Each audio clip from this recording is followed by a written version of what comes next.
Today on Dr. Phil. I believe that my husband has had thousands of women. A wife's wild exaggerations. You say you've had 2 physical affairs. Yes, I'm disgusted with myself. Sorry, that doesn't come across. Or a husband's decade of deceit. It's not easy making love to somebody that doesn't give back. You created the problem, so you can get off your self-righteous high horse. I'm saying what you should be saying. Let's do it. Have a good show, everybody. Here we go. I hate to see people suffering, and you've heard long enough. Stand by, Dr. Phil. Roll second. Take I'm going to get you the help that you need. In 5, 4. This is going to be a changing day in your life.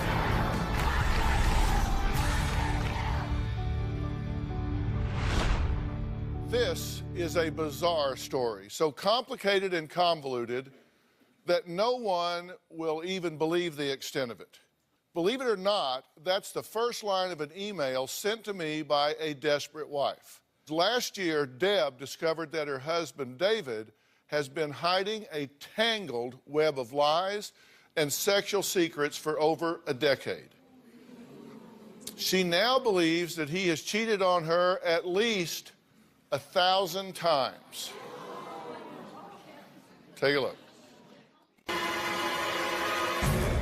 I believe that David, my husband, has had sex with literally thousands of women. I looked at our phone bill and was quite shocked to see 300 texts a day between him and other women. I decided to take the numbers and call these women. The women told me that he had confessed that he loved them. I found numerous pictures and videos passing between him and women of a sexual nature. He was looking through the Craigslist ads for people to hook up with locally. When I asked him, he denied it, and he blamed it all on hacking. He was using Google Translator for private sex chats with women from other countries. How could I possibly ever compete with that? The women of the world and the fantasy sex. I found hookup sites, single sites, cheating sites. Several conversations were reminiscing how good the sex was. I found conversations where they were actually having sex over the computer. This one in particular really affected me. We're gonna have to cool it for a while until this blows over, if it does. Every time I bring it up, it's like, I'm sorry, I said it. Why aren't you happy now? To me, that's not an apology. I asked him if ever in 10 years of cheating and lying to me, if he ever thought once how that would make me feel. He just said no. But all of that was just the tip of the iceberg compared to what Deb says she discovered on a secret flash drive that David kept on him at all times. One morning, David couldn't find his flash drive, got frantic and red in the face and was sweating, so he left for work. I went looking, found it. I plugged it into the computer and was shocked to see what I saw. A huge file, huger than huge. And it contained photos, videos, social contacts, email addresses, computer manipulations. They were encrypted. I knew exactly what the files were. He had been saving, collecting, modifying, adding to this huge file since 1996, and there he was in 2014 carrying it in his pocket. Well, David admits he hasn't been faithful, but says Deb is exaggerating the truth and refuses to just move on and, well, just get over it. The cheating started 7 years ago when I was introduced to Facebook. I found it to be an immense world out there. I would get friend requests from women that I didn't even know. In my mind, I saw absolutely nothing wrong with friending them, so I did. Women would say things to me that any guy would want to hear. You're good looking, your eyes are nice, wow, nice body, do you work out? And then there would be a lot of sexting. The conversations, they'd get pretty heated. I would send pictures to them via text message. Kind of like the Brett Favre, Representative Weiner photographs. I was telling myself in my mind, this was keeping us from arguing. In some ways, it actually made my marriage better. I probably talked to 15 women on a daily basis. I did have 2 physical relationships, 2 different women at the same time for 9 to 10 months. Part of what made all this easy is that my wife had 100% trust in me. So what would make her think I was lying? I came home one day and one of the text messages actually saved to the computer. I tried to lie my way out of it. I found out that my wife was a lot smarter than I thought. I actually believed that if you deleted something from the computer, it was gone. Silly me. Since the time she found out, I stopped cold turkey. I have deleted everything. She tends to not believe a word I'm saying right now. There are times when I think to myself, okay, it's been a year, let's move on. I'm not cheating on my wife right now. You said he's cheated with thousands of women. I believe that. And what do you think about all this that she's found out here? I'm disgusted with myself. No, I mean, I don't, sorry, I don't, that doesn't come across in anything I've read, anything you've said, anything you're saying now. Let's be sure you know at least what he's told us. He says he's only been cheating on you for 7 years, not 11 years. So calm down, I guess, is the point. But it's 7 years versus, do you really think that's a material difference in the grand scheme of things here? No. Okay. You say you've had 2 physical affairs, both in '09 with coworkers. Yes. Okay, so out of all of these women, all of these hookups, many of them local, we'll talk about that in a minute, you're saying you've only had physical connection with 2 of them. Yes. And he said he had sex with them 5 or 10 times apiece. Did you know that? Did you know the detail? No, I knew none of that. You take a day off from work and go to a hotel and connect, right? No, I did not know that. Okay. You say you talked to a couple of dozen women on a daily basis. Yeah, and they were generally the same within that whole time period. Okay. I didn't just add women every day. Well, she said you've had sex affairs with thousands, with sexting, online plus physical, and that you were sending 200 to 300 texts per day to 5 or 6 women. No, that's an extreme. I would probably send maybe 20 or 30 texts a day, probably no more than 50 a day. I can't physically imagine that I was doing hundreds a day. Okay. You didn't tell them, some of these women didn't know you were married, No, right? actually, all of them knew I was married. Okay, you called some of the women, right? Oh, yes, I did. And what did they say? Every single one that I talked to was extremely surprised that they weren't the only one. They thought they were exclusively having interactions with him. He sometimes told them that you were mentally ill. Yes. What would you send them pictures of, carefully? Right? I mean, we're talking intimate pictures here? Yes. You would, like Anthony Weiner and... Yes. Maybe I misunderstand that, but there's a room full of women here. If you want to get that kind of picture, raise your hand. If you say, oh, hell no, raise your hand. I was just curious. You went on Craigslist, and he looked at ads that read, I'll be on the side of the road by the highway at 4 o'clock. I have never been on Craigslist looking for women. I spent the last year constantly tracking him, his computer, his phone, his internet footprint. So you've seen Craigslist on there? Oh, yes. How did it get on there? We've had multiple people look at our computers. I did not do any of that. Well, we talked to that computer expert, and you're really going to want to hear what he has to say. We'll talk about that when we come back. Let me make one thing clear so you can get off your self-righteous high horse. You created the problem with your behavior.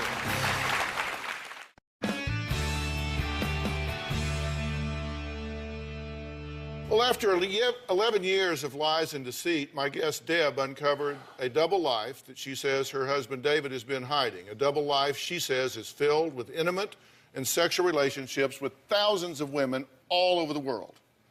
But there is one relationship David admitted to in his initial interview with producers that has me wondering if David is walking a very different, very fine line. Now, you're getting upset about that. Why? Because there was not supposed to be any mention of the fact that I'm. Why? Who'd you make that deal with? I talked with your producers. There's not supposed to be. Let me bring him out here. All right, this is Justin Arlock, senior producer here at the Dr. Phil Show. He's been with me for 13 years. What's the story here? Never made any deal. The only thing he ever told me that he didn't want to talk about, I'm not going to mention, because you asked me not to talk about it, and Dr. Phil knows because it's in the book. Right. I specifically. No. You're lying. I'm done. Who'd you tell that to? To me? Is this who I talked to him. I talked to the lady that interviewed me on Sunday. Okay, let's get her out here too. All right, Lindy, did you talk to him? I did. Did you make a deal to not talk about him being a It teacher? wasn't Lindy that interviewed me at the house on Sunday. All right, we got the rest of them coming. Okay, Nina? Yes. This is Nina. She's been here forever as well. Did you make a deal with him not to talk about this? No, we didn't make a deal. Did he request a deal? No. And about being We got ambushed. Nina, Lindy, and Justin here. They think it's funny. They think it's funny. Hey, hang on just a minute. Let me make one thing clear so you can get off your self-righteous high horse. You created the problem with your behavior. She didn't create the problem. He didn't create the problem. She didn't create the problem. She didn't create the problem. I didn't create the problem. You created the problem. I understand that. But don't think that glare you're giving her and this bully I'm not giving her attitude any. that you've got affects me in the least, because it does not. I understand. Say something. My God, you've been putting up with this for this long. You're sitting there like a bump on a log. I mean, I'm saying what you should be saying. I know that. Well, His apologies up until now have been, all right, I'm sorry. Why aren't you over it yet? This whole time it's been continually my problem, my fault. If you hadn't have done this, if you hadn't have done that, I wouldn't have had a reason. Why aren't you over it yet? As if it's no big deal. I'm sorry, but this is all a big deal for me, and it has been for this last year, and it's taken over my life. You have never offered me any truth until I backed you into the corner for months and months and months, and then you would admit this much. But the rest of it, oh, I made it up. I'm being hysterical, obsessed. I want to torture you for the rest of my life. I love the drama. Oh, yeah, I love the last year that we've lived together and what it's entailed of.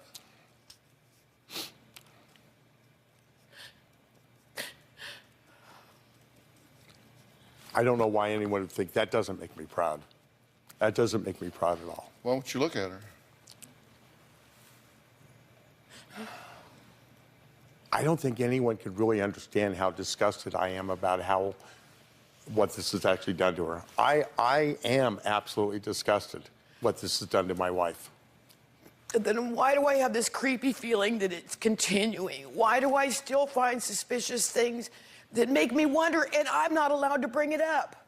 I found that new account you swore up and down you didn't have, but yet there was your name, your birthday, your picture, your preferences all set up on July 5th, 2013. You told me that was a hacker, and that's an impossibility. You're asking me, you're telling me that I'm stupid to believe what you're saying to me when you've continually lied to me over the years, over and over and over again. And I'm not supposed to believe what I see on paper that tells me otherwise. I know that you've offered I call this it the before. Twilight Zone theory. I would actually take a polygraph to tell you that since this all came out in February, I have literally stopped cold turkey.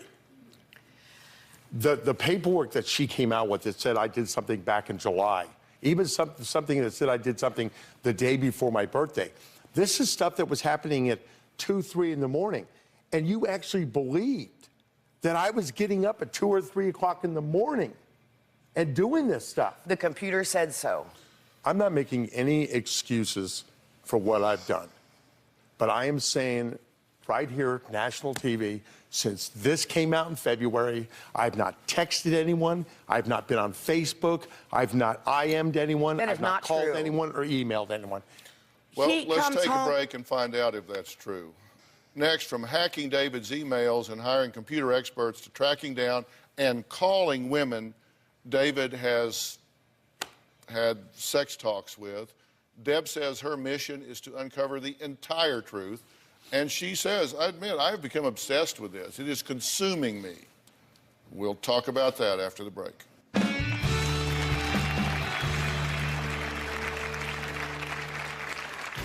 My wife believes there's stuff that I haven't told her yet. She thinks I still have all these accounts open. I have nothing open. I know he's hiding something. Looking back now, I think that David would bring home women that he was having sex with to meet me. One time he brought home a girl. He said, she's my friend, I'm her mentor, and later I found out that he was having sex with her. I feel like a huge fool.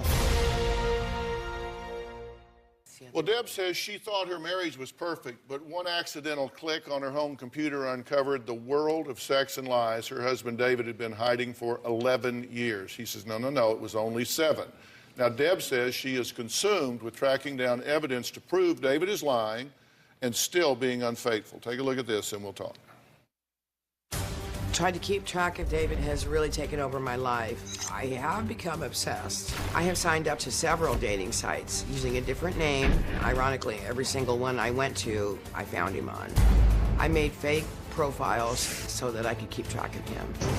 There are multiple pictures and files and videos on his phone with a lock that he says the phone company put that on there. She believes there's stuff that I haven't told her yet.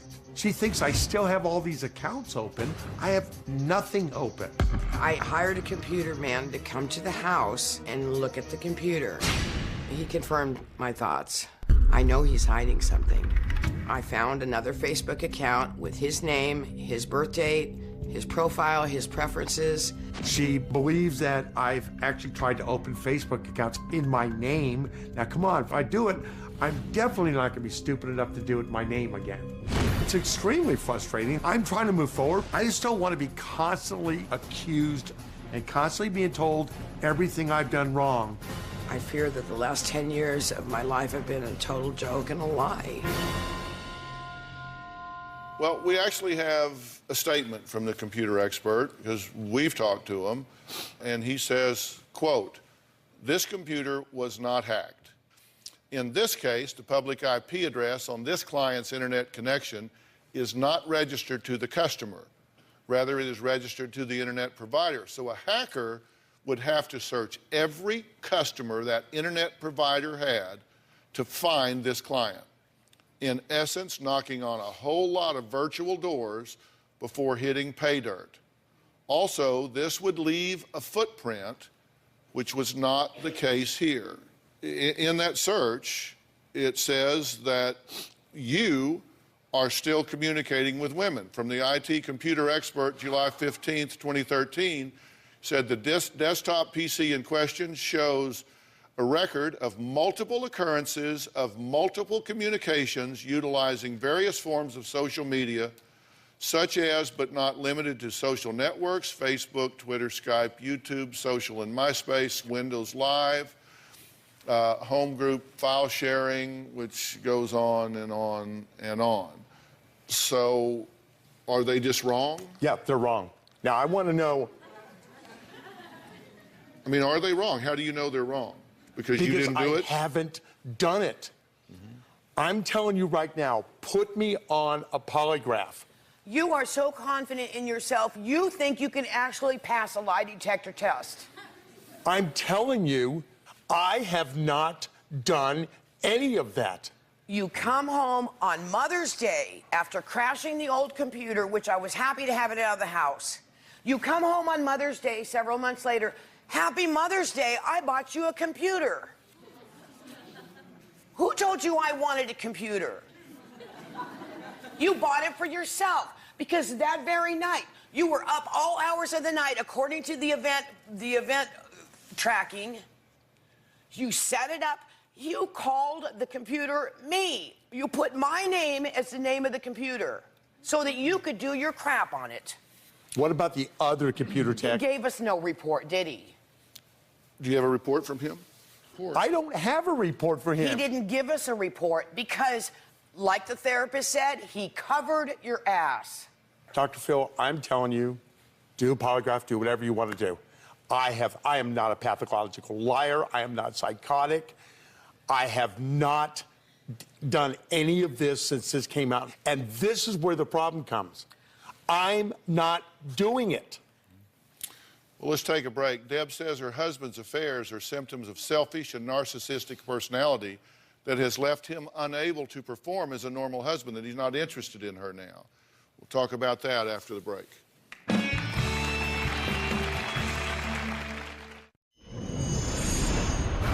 I feel like when we do try to have sex together, that David's unable to. I think he's desensitized himself to having sex with one woman. When I asked him to give me some emotional intimacy, what I got instead was a sexual request for something so disgusting to me. I felt very disrespected and hurt. I feel like my husband's incapable of intimacy. It's easier to have random sex. David is a narcissist. I believe that's the reason why he seeks out these women. They validate him as a man. What's your response to her opinion? It's not easy making love to somebody that doesn't give you the feelings back. We went through and verified women that live within 70 miles of David. And first off, he used a profile pic of the two of you. Yes. On his profile. And in the first example of local, female, I would never try to harm you. David, thanks. I need good friends, especially beautiful ones, extremely gorgeous. Got to take a cold shower now. Use my email address between you and I always. A long, cold shower. I think I will go back and check out your profile some more before the shower. Write a long email and tell me about yourself. I have more than words to match, a lot more than words. You do realize I'm trusting you, but I do have a lot more than words. Female 2, he says, I've actually sat there at times and just looked into your eyes. They can freeze you. It is nice to have beautiful friends. Female 3, he says, you are so beautiful.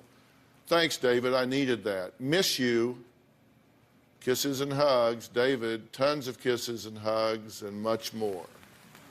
Those are the ones that we could show. Because you had a number that were very explicit, correct? Yeah. You did that, why? Why did you do that? I don't really think there is no justification I can give. Do you think that you're emotionally crippled in some way? Yeah, if you actually know a lot about my strange past, yeah. So knowing that, which you know about, I know a fair amount about it, you know it all. It's odd to me that it wouldn't occur to you, rather than blaming her for what she's not doing and not giving me, maybe I need to look at myself and ascertain whether or not I'm failing to elicit these things from someone else. I am seeing a counselor right now. I am seeing a therapist right now. How's that working for you? Is it helping? Are they doing a good job? Yeah. What have you done to show me any effort, any insight, any thoughts, any feelings? Just get over it, Debbie. You're the problem. Then why are you still here?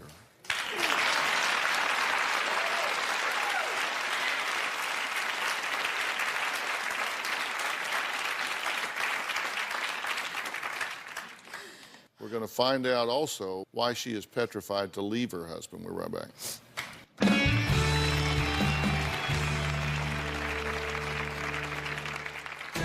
It would be very difficult to start over at my age.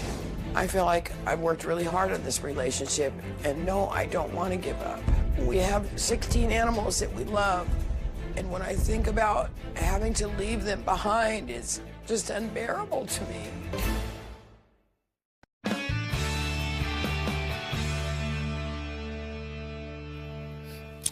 Now, before the break, I asked Deb why she is still here. You want your house and your animals. No, that's not it. Well, even if that is it, why would you not kick his ass to the curb? Instead of you leaving, if that's the case. I don't have the income to keep it up, number one.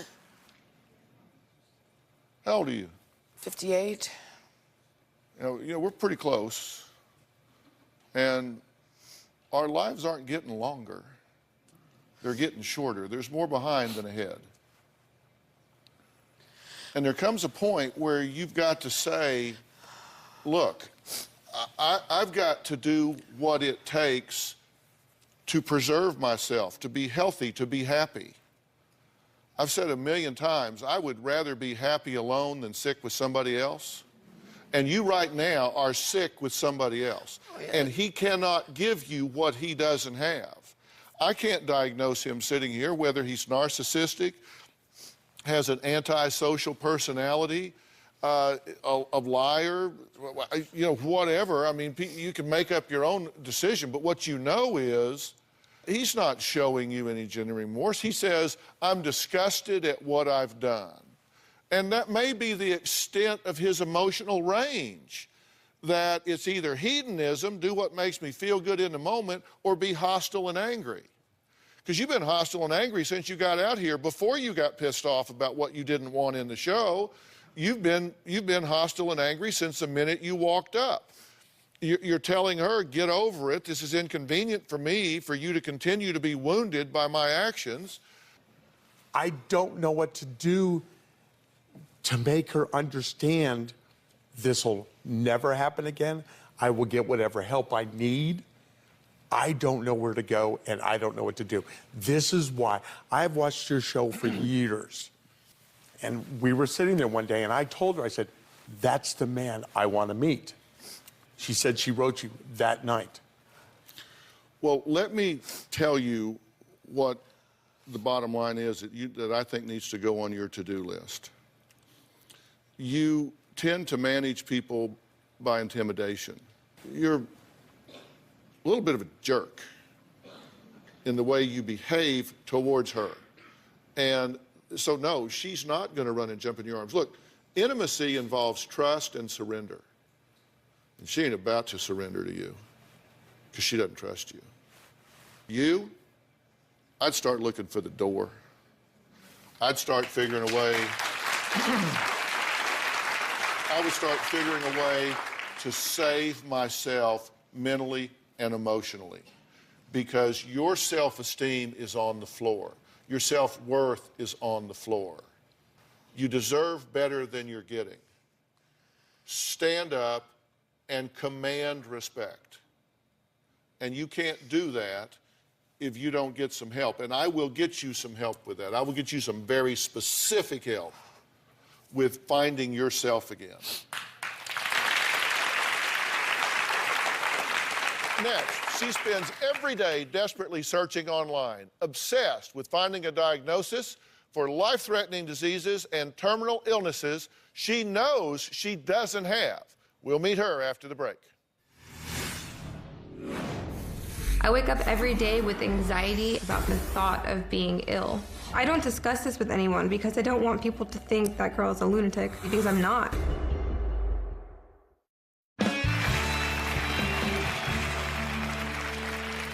My next guest, Britannia, spends countless hours on the internet obsessively looking up symptoms and diagnosing herself with various illnesses from throat cancer to a brain aneurysm. Now, she's convinced herself that she has had every disorder in the book, including MS, liver disease, and a heart attack, yet has never gone to a doctor for diagnosis. Take a look. I wake up every day with anxiety about the thought of being ill. I don't ever feel like I'm fine. I always feel like there's gonna be something wrong with me. I always think to myself, is today your last day? If I'm having symptoms, I'll go on the internet, through my phone, my laptop. I mean, I can spend an hour to 2 hours looking it up. It's always at my fingertips, so I look it up anytime I have spare time. I've been stopped in traffic and looked through my phone just to get a quick question in. 2 weeks ago, I itched my neck and then I felt something. I was definitely sure it was throat cancer. I looked a lump on side of neck. The other morning I woke up, these 3 fingers were all like numb and tingly. I panicked. I told my fiance, this is a heart attack, and he's like, I doubt you're gonna have a heart attack. Then I thought, that's symptoms of MS. I also self-diagnosed myself with brain aneurysm, brain cancer, breast cancer, liver and kidney damage. tonsil cancer, gum cancer. Everything that's around this area has probably had cancer in my head at one point or another. I can't tell if it's just the anxiety that's making it worse or if the actual symptom's getting worse. I don't discuss this with anyone because I don't want people to think that girl is a lunatic, because I'm not. Well, I have some good news. Okay. You're not a lunatic. Awesome. That's good to know. You're not crazy. You don't have some kind of psychosis. But what do you think when you see all of that on tape? You're kind of watching your life encapsulated. What do you think? It's ridiculous, honestly. I can't even believe that I'm actually saying that because I'm not sick. But when I'm by myself and stressed out, that's when it seems real. Okay, so do you consider yourself highly suggestible? Absolutely. I can buy into that. If anything new comes out, it's really bad this year, then I'm like, oh my God, and I start being afraid of the symptoms where I think sometimes I actually have the symptoms. Here are the things that you've diagnosed yourself with. Brain cancer, throat cancer, oral cancer, Hodgkin's lymphoma, kidney failure, liver failure, multiple sclerosis, brain tumor aneurysm, heart attack, ulcer, breast cancer, and gum cancer. So if all of that were true, your head would fall off. Yes. I know. It sounds right here, so right? silly. And that's what's frustrating is I don't understand why I'm so afraid of unrealistic stuff. But if you really believe it, why not go to a doctor? I just figure if I walk into a doctor's office, it's going to be bad news. All right, well, Britannia spent a lot of time at the doctor's office when she was younger, and she actually was diagnosed with a chronic illness. Now, Britannia's father, Kyle, had no idea this was just the beginning of her many health issues. Take a look. When Britannia was about 7, she started experiencing pains in her knee. We were going to the doctor for close to a year before they finally were able to diagnose what the actual problem was. I was diagnosed with rheumatoid arthritis, and at that age, you don't understand the seriousness of illnesses. She was getting so many blood tests and different treatment plans. It was not enjoyable to watch your daughter become a human pincushion. The situation was upsetting because it took much longer than what I was anticipating. I took medication until I was about 16, and then around 22, I started getting pain in my back and my neck. They tested me for a different arthritis that is called ankylosing spondylitis, and they confirmed I had the gene. I now have a new arthritis that will never go away. Well, I wanted some reinforcement. So joining us to talk about people that experience what Britannia has, who fall into the trap of this internet-fueled hypochondria, also called cyberchondria, is our really good friend, Dr. Frida Lewis Hall. She's the Chief Medical Officer of Pfizer. So please welcome Dr. Frida. Okay. So you've been listening. What do you think's going on here? Well, let me start by saying this puts me in mind of many years ago when I was in medical school. We used to call our syndrome the medical student syndrome. Literally, we had everything in the book, and I mean the book, because it was pre-internet. And so it's not unusual, especially for someone like you, Britannia, that's had a childhood history of an illness, to be really vigilant about all the things that are happening with your body. The problem then becomes that you've got this vast internet and all this information that reinforces you, and it's never going to tell you the good stuff or the easy to fix stuff or scary stuff. Don't worry, sweetie, it's nothing stuff, right? So everything is going to be amplified. Now, Britannia's father, Kyle, is here in the audience. And Kyle, what worries you most about what's going on with her? What's real that bothers me and scares me is the stress she goes through, because she's freaking out. And so that stress level, I know it can't be healthy for her. Now, is the stress level something that's kind of all the time, or do you mean when she starts thinking she's got a disease? It's daily that she thinks she has something. So it's on a daily basis, yeah. So it's yes to both questions. It may not be 24 hours a day, but when we're on the phone, it takes a good 15, 20 minutes to calm her down. And I know she's been stressed before she calls me. Now, I guess one of my questions, though, is whether or not you have a healthcare team that can help you sort through this. I know you went to the doctor a lot when you were younger, but how about now? No, I don't now. I haven't been to the doctors for about 5 years, maybe, when I was diagnosed with AS, and I haven't been back since. I tried to avoid it at all costs. One of the things that can be helpful to you and to other people who are going through this is to make sure that you have a healthcare team that can help you with a baseline. So you want to make sure that you have a full team, your primary care physician, specialist if you think you need them, a nutritionist, whoever you need. Take everything that you know about you to them. Your medical history, all these symptoms that you have, take it all together in a digestible form and let them give you a baseline. What would also help then is they can put a monitoring plan in place for you. Okay. These symptoms might be related to your ankylosing spondylitis, the lump in your neck, difficulty breathing. Those things are not uncommon, and you can tell us about them when you see us next. These things we might worry about, give us a call if they happen. Okay. These things, if they happen, call us right away. That may help you sort through some of the things that you look at. Yeah, everything I come across online, they say, if you experience this, go to the next urgent care immediately. And I'm just like, if that were the case, I'd be there every day, So. Up next, I have a few more things to share with Britannia, including what I think is the real reason lying behind her constant need to symptom surf and self-diagnose, and more from Dr. Frieda. We'll be right back. Now, Britannia says she's living in a constant nightmare and wants help managing her addiction, and it kind of is, at least obsessive behavior, to searching the internet for illnesses that she really doesn't have. Now, look, Dr. Frieda has some things she wants to say in a second, but what I want to say to you is this. I'm a real big one that you have to deal with things in the appropriate way. You deal with psychological things psychologically. You deal with medical things medically. You deal with nutritional things nutritionally. Where you start crossing over sometimes is where you can get in trouble. If you are experiencing anxiety, for example, stress and anxiety, and your father says that you get really tense, and you said that's when you are the worst about this. You start stressing about it.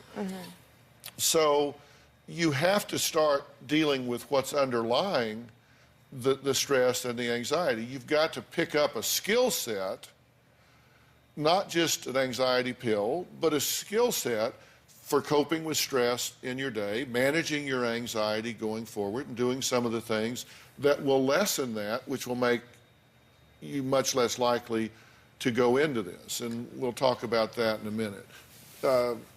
Doc, what do you think here? The idea of using the internet, which can be very enabling to people, it can also be, in your case, very disabling. Yeah. So there may be some things that you can do just around these internet searches that would help. Okay. So for starters, identify a few really trusted websites that you would start your search with. The CDC site, the Center for Disease Control, or the National Institutes of Health. Get started with those. These are credible sites that you can learn to trust. Set some limits about how much time or how many sites you're actually going to search on. Okay. You want to make sure that you say, I'm only going to do 3 sites, or I'm only going to do 15 minutes. Then maybe you could enlist someone to help you. You also want to make sure if you want information about medications that you go to the FDA's website or to the manufacturer's website for the most complete information. Okay. And then, of course, last and absolutely not least is you want to make sure that even if you start with the internet, you don't stop with the internet.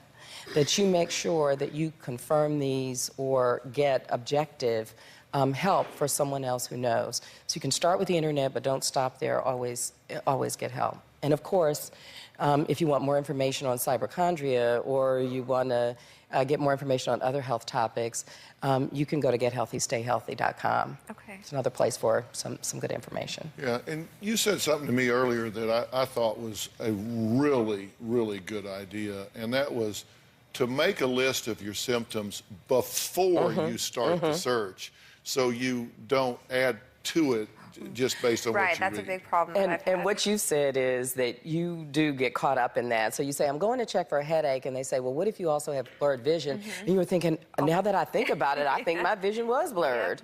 So you want to, so you want to write down everything that you think you have. That way you don't get sucked into that doom loop of, oh, yes, I have that. Oh, no, and I have that, and I have that too. What I want to do is follow Dr. Frieda's suggestions and start putting together a healthcare team for you. I want to get you someone that will specialize in giving you some specific skills for handling stress and anxiety.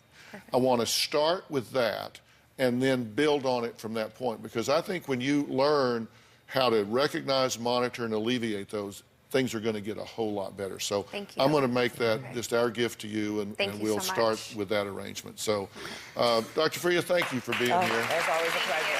As always, thank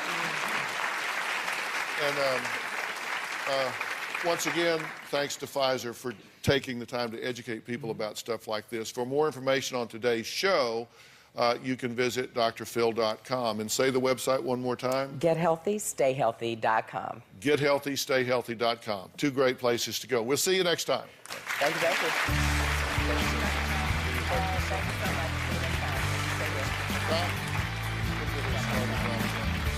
Thanks, guys.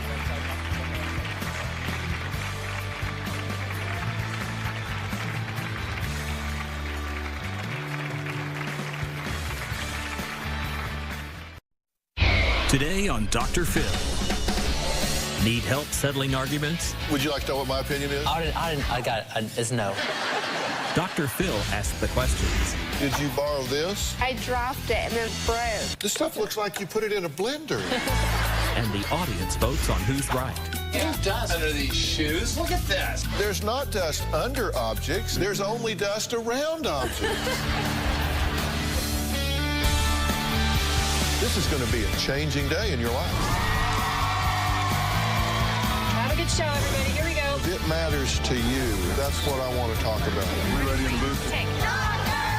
Let's do it. All right, have you ever had an argument that you just can't settle by yourself? Well, wouldn't it be great if you just had someone that could help you decide? Well, today that's me.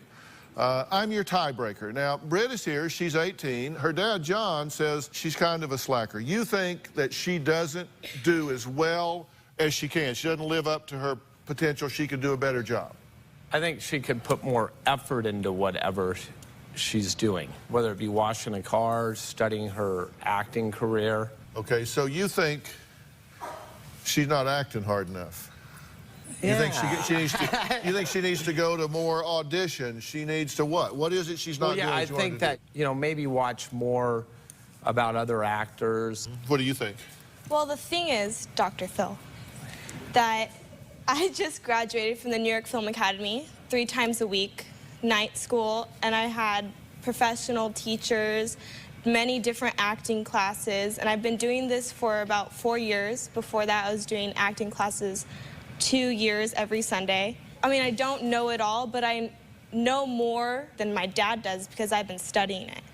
And he thinks that I need to watch more films, so we do that in my class. And when I am at home, like if I'm watching movies, I'm studying, and it's like I can't pull an audition out of the air. It's just kind of the work ethic of the generation. He's saying you got to have a lot of hooks in the water if you're going to catch a fish. You got one hook, you got one chance. You got 10 hooks, you got 10 chances.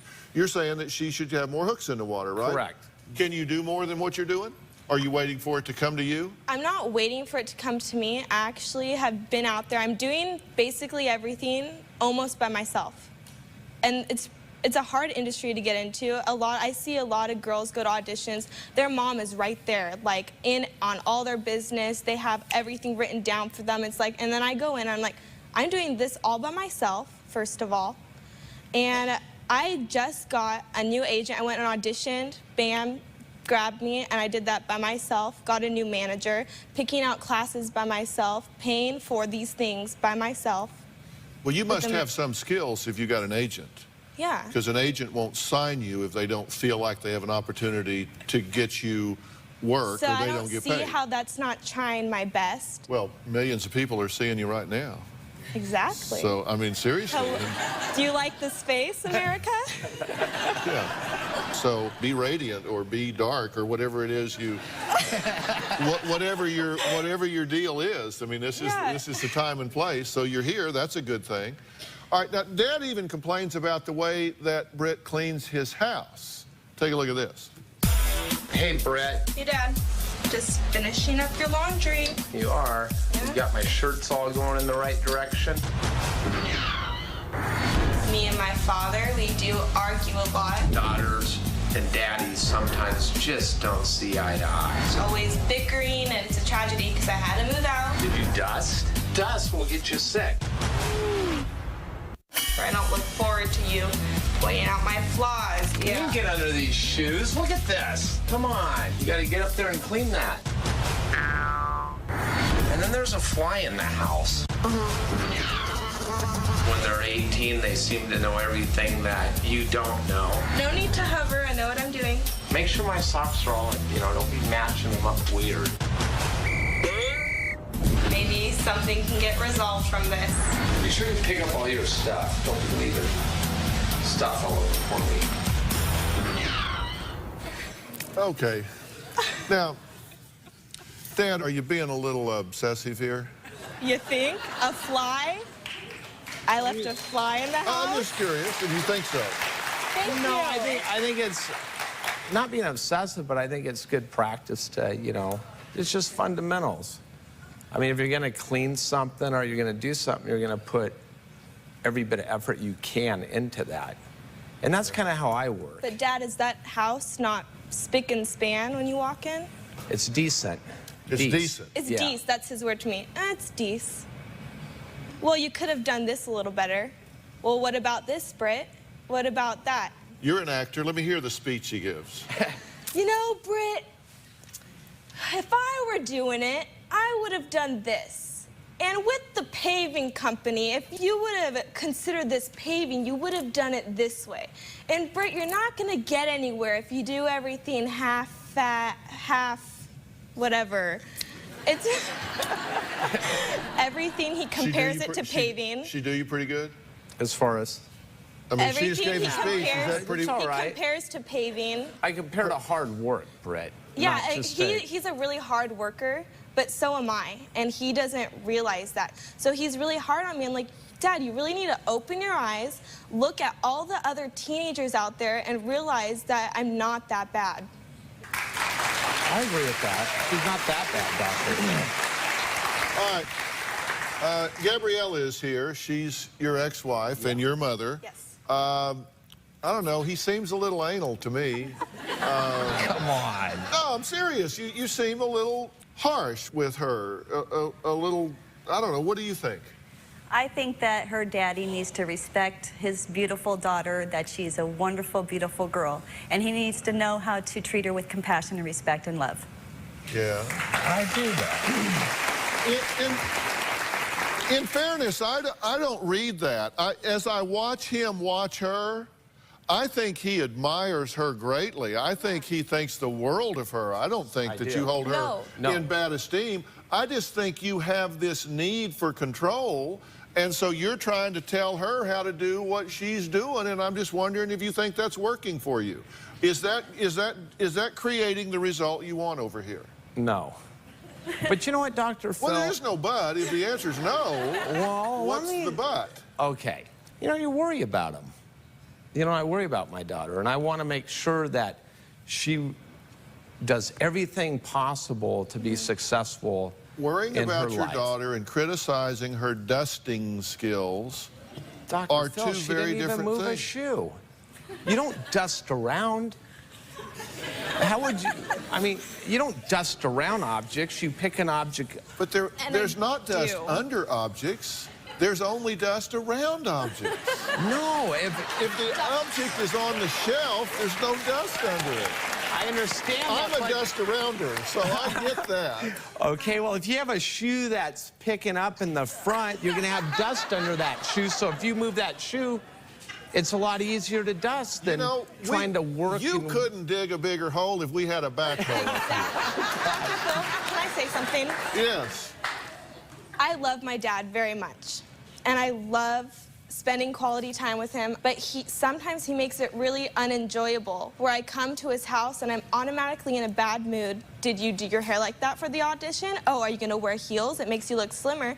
Oh, is your car clean? If it has water spots, Brittany, oh my gosh. Like, he goes off, and it makes it really unenjoyable for me to be with him when I just want to go spend time with my dad. I would love to talk to you on the phone more, Dad, but every time I pick up that phone, it's something like oh, so did you go on audition today? And then he picks every little thing out of it and thinks so hard about it, and then I have to hear about it later, and it's even harder on me later, so it's like, why would I want to come over if you're going to be like that to me? Oh, I didn't know it was that intense. But it's like that, because when I come over, he goes, why are you giving me attitude? Why are you being mean? Well, Brett, are you like this in the world? Wait a minute, listen, I don't want to spoil this for you. This is school right here. Right. This is school. There is no reality, only perception. What she is telling you is diamonds and gold right now. You need to hear this with both ears. She is telling you how to close the gap with your daughter. She's telling you how not to make her dread for you to walk in the room. She's telling you how to make her want to call you and be with you and bond with you. And if you'll trade that for water spots and dusting around a shoe, you're a damn fool. Okay. All right. Now, is John being too hard on his daughter? I'm going to ask the audience next, and I'm going to give my opinion. We'll be right back.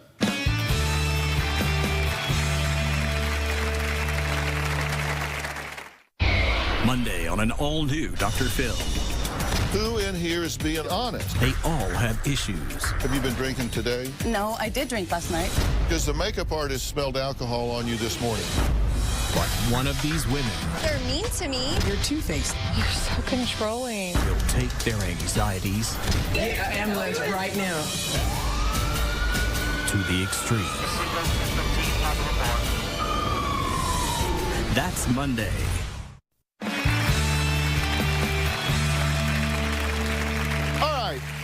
Here's the question, is John being too hard on his daughter? Now, look, think about this before you vote.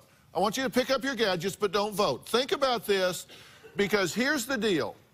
Kids today sometimes don't know about the School of Hard Knocks. They don't know what it takes to get the edge and get ahead. And to have a father that is plugged in and cares enough to be hands-on, involved in their child's life, as opposed to just flying by and being absorbed in their own world, can be a real blessing. On the other hand, they can get to be such a micromanager that they create a backlash where you just resist it. So the question is he being too hard on his daughter? 1 for yes, 2 for no. Vote now. We'll hear what the audience has to say in a minute, but I'm going to give you my opinion first. You, sir, are a great dad.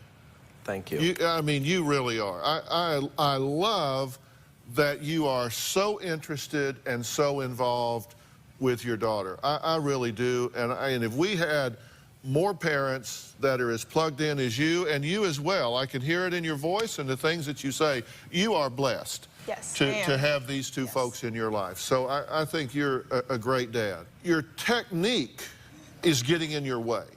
Okay. Your technique is getting in your way because you are a very detailed sort of guy. You are somebody that feels like if you control everything, if you'll get her to take that extra step, do this extra thing, that she will have great success, and you want that for her. But you need to have more confidence in your daughter. This is not a slacker. This is not somebody that doesn't care. It's clear to me that she is focused. What she needs is not a career coach, because she has that. She has an agent. She has a manager. What she needs is a dad that says, you are spectacular. I love you. I recognize your talent. I'm proud of you. For every biting criticism, it takes 1,000 attagirls to erase that. And she needs those 1,000 attagirls. She's got people that reject her at auditions. She's got people that say, you know, that didn't work for me, thanks for coming in, blah, blah, blah, blah, blah. Being an actor is rejection and criticism, rejection and criticism. She needs a soft place to fall. You're it. You don't need to be doing what you're doing. Are you too hard on your daughter? I say yes with a capital Y. What's the audience say? Oh, no.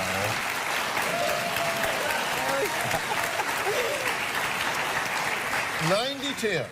90-10, they agree with me, which means you are a brilliant audience. You are a brilliant audience. But you understand what I'm saying? Totally. It's I love your involvement. Don't you love his involvement as a dad? Yes. And your mom too. Yes, both of them. They're amazing parents. It's great, but you need to you need to back off and have some confidence in her ability. If you saw her sleep until 2, 3 o'clock, not doing anything, not taking care of herself, not honing her craft, being irresponsible, that's one thing. Listen, you don't want to be arguing with her whether she dusted around a shoe or not. Right, I mean, right. Come on, in the grand scheme of things, who cares? That was our biggest fight. I mean, really. No, the nose ring. Yeah, well. The biggest fight. If she thinks that was the biggest fight, let that be the biggest fight for today. Biggest fight. 2 teens, 2 tiebreakers, 1 baby, and a football. That's coming up next.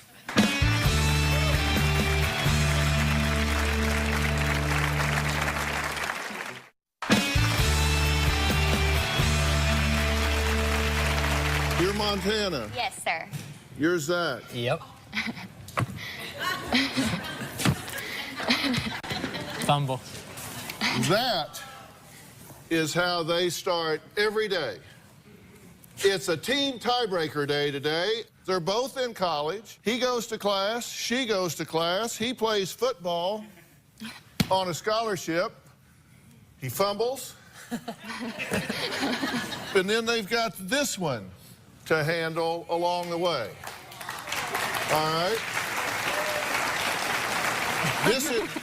This is Legend, by the way, and he's handful. Yeah. So we got 2 tiebreakers to deal with this group. First is the one that they both are so busy they can't agree on who's going to watch this baby. Take a look.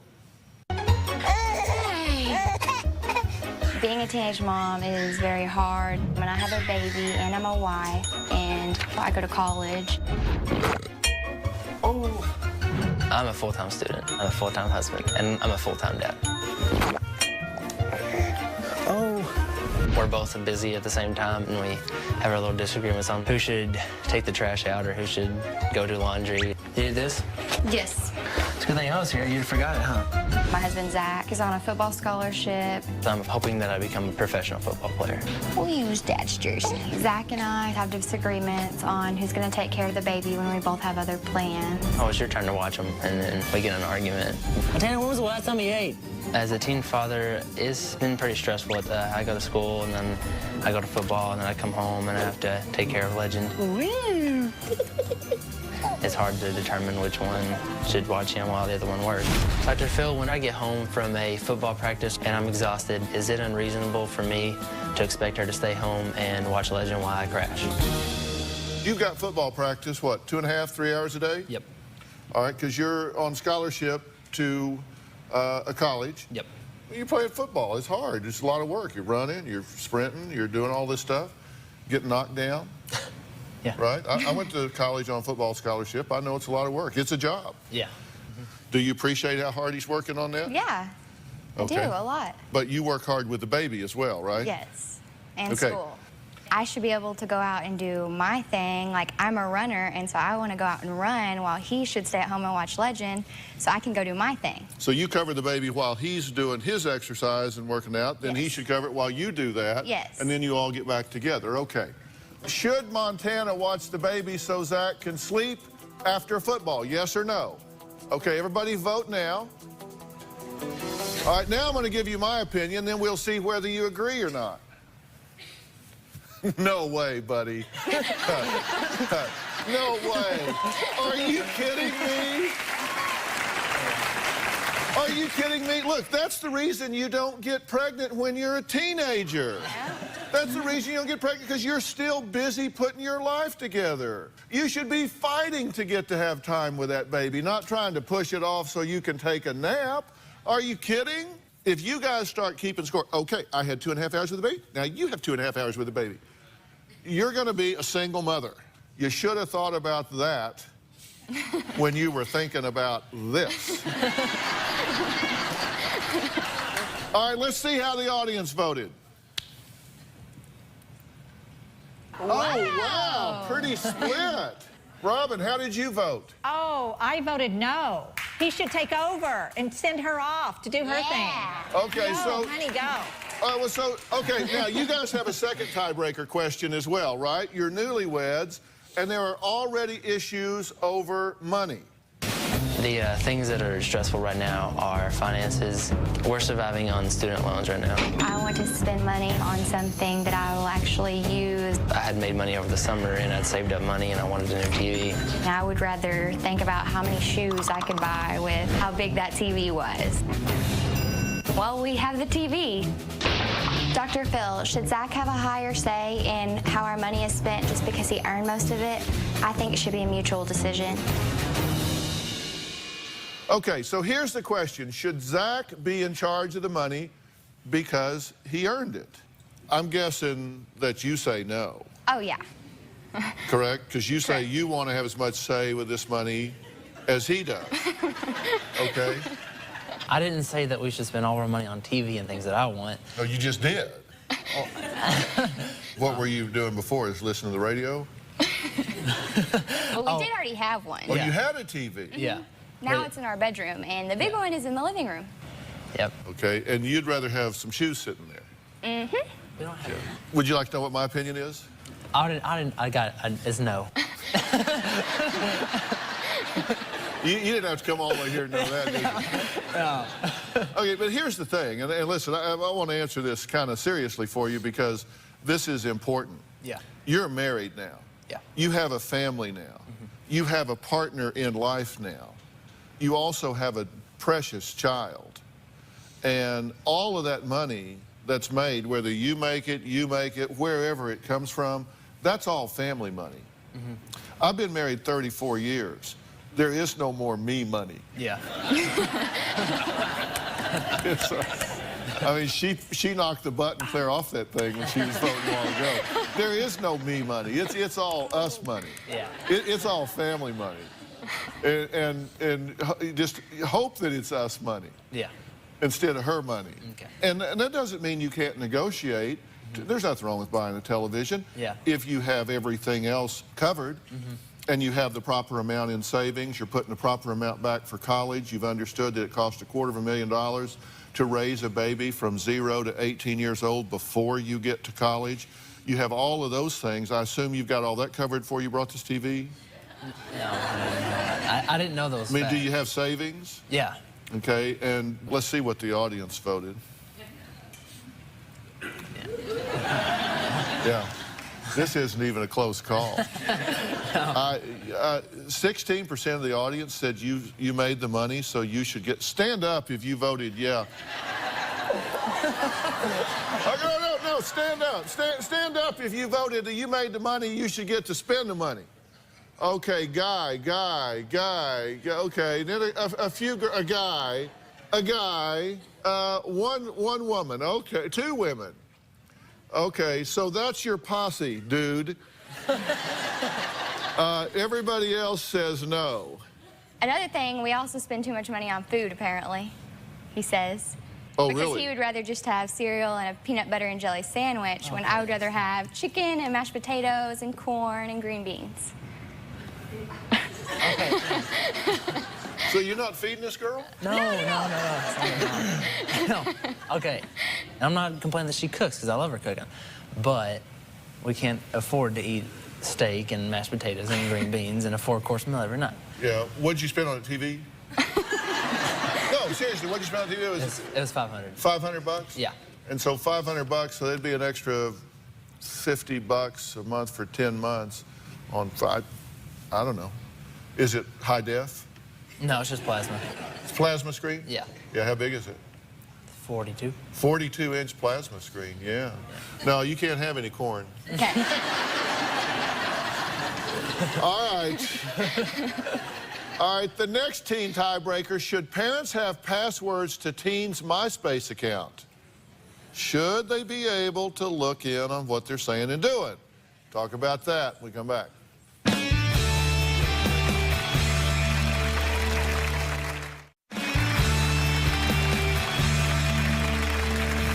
Hey, Dr. Phil, Phil, this is my tiebreaker. My dad wants my password to my MySpace, and I'm not having it. As long as she's under 18, I'm responsible for it. The conversations I have on MySpace are personal and private. I'm not even one of her friends. I think it's my space, not his space. Does my dad really have the right to access my personal space?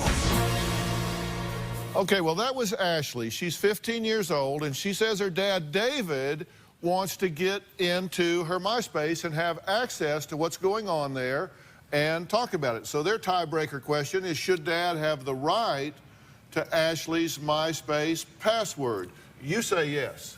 That's correct. Would you bug the car? Would you go to school and listen around a corner what was she saying to a friend? No, It's the same thing. As far as MySpace, she's talking with people she doesn't even know. Right. Yeah. So that's my concern. So that's your concern. Yeah, that's one of my concerns. Okay, let's hear your side of the story. Why shouldn't he? I mean, you're underage. He's saying you're his responsibility, his job to protect you. So why shouldn't he have access to that to make sure you don't make a mistake? I'm not getting into any trouble on it, I'm not hurting anyone. I'm not doing anything wrong. And why can't I be on there? And just like you said, he's not listening when I'm out with my friends talking to them, or if I'm on the phone, he's not listening to our conversation. Yeah. So you But liked it's what I just- said? Yeah, of course I did. So you're adopting all of that? Uh-huh. Okay. Do you have good judgment? Yeah. Do you have good impulse control? Yeah. Do you have good information? Yeah. How many girls are stalked by cyber predators on the internet every day? Too many. That's not an answer. Would you be surprised if 1 in 5 were hit on by a predator in some way? It's a pretty big number. That's a pretty big number. Have you given him any reason not to trust you? I have, but I've been doing a lot better now, so I think that's changed. Because you've made some bad decisions I along the way, have. right? And you've kind of had a little conflict with authority here and there. Are you responsible on your MySpace? Yes. Okay. Dad found out that you had a tattoo from your friends on MySpace, right? Mm-hmm. That was a surprise to you. Yes, it was. That's not a tattoo. That's a tattoo. This right here is a tattoo. This is a tattoo. That's serious. Yeah, that's serious. You think that you've earned his trust and therefore... Well, that doesn't have anything to do with MySpace. I mean, MySpace isn't the reason why I got the tattoo. No, of course not. It has to do whether or not you are doing things that earn the right to be trusted, the right to let the teenage leash out a little further, to let you do things kind of on your own, and you question that. You know, she's meeting some of her boyfriends, stuff like that. She's dating people off of MySpace, so that kind of scares me too. With the predators and stuff like that you're talking about. I didn't know there was 1 in 5. That's even scarier. All right, well, Ashley actually did a poll of her own. She asked her friends on MySpace and Twitter if they thought parents should have teens' passwords. And here's the response. I'm sure parents wouldn't give their kids their passwords. No way. That's our stuff, and we should have privacy. Parents don't like us going through their stuff. So those were the kind of responses you got. Yep. All right, well, I wasn't one of those responses, because I'm telling you, this is your 15-year-old daughter. Yeah. And she has shown a tendency to kind of exercise poor judgment. Yeah. From time to time. That, to me, doesn't say, as a parent, yeah, wow, okay, I'm gonna trust her to do the right things. I'm gonna want some more evidence of self-control, good decision-making, and impulse control before I am comfortable with that. I would say absolutely, unequivocally, you should have those passwords, and if you don't get them, then I would shut that down, and if she opens up another account, then I would shut the computer down, and if that doesn't work, I would shut down every digital option that she had through cell phone or whatever to get that under control. If you have nothing to hide, then hide nothing at this point. And if you show good judgment and that moves forward, then you might change your mind about that. Yeah. But at that point, I would say definitely you should have. Let's see what the audience said. Audience says 75% say yes, you should have the passwords. Now, there's not anybody here your age. No. So everybody here is older, and They're they all parents. They're all parents, Yeah. and they all disagree. Does he have your best interest at heart? Yeah, he does. So he loves you. You have no doubt of that. Of course. Good dad. Loves you, wants the best for you. It's just possible that he may see things that you don't see. I don't want you to become a statistic, and I don't think you need to be listening in on everything that she's doing. I don't think you need to be violating every bit of privacy she has, but I think the wild, wild web is fraught with danger. Yes. And I think that's a place that you need to have a guiding hand and a presence, and I think you should not resist that. So that's where I come down on this one. Should siblings be able to take each other's things without asking? The most common teen tiebreaker question ever, coming up next.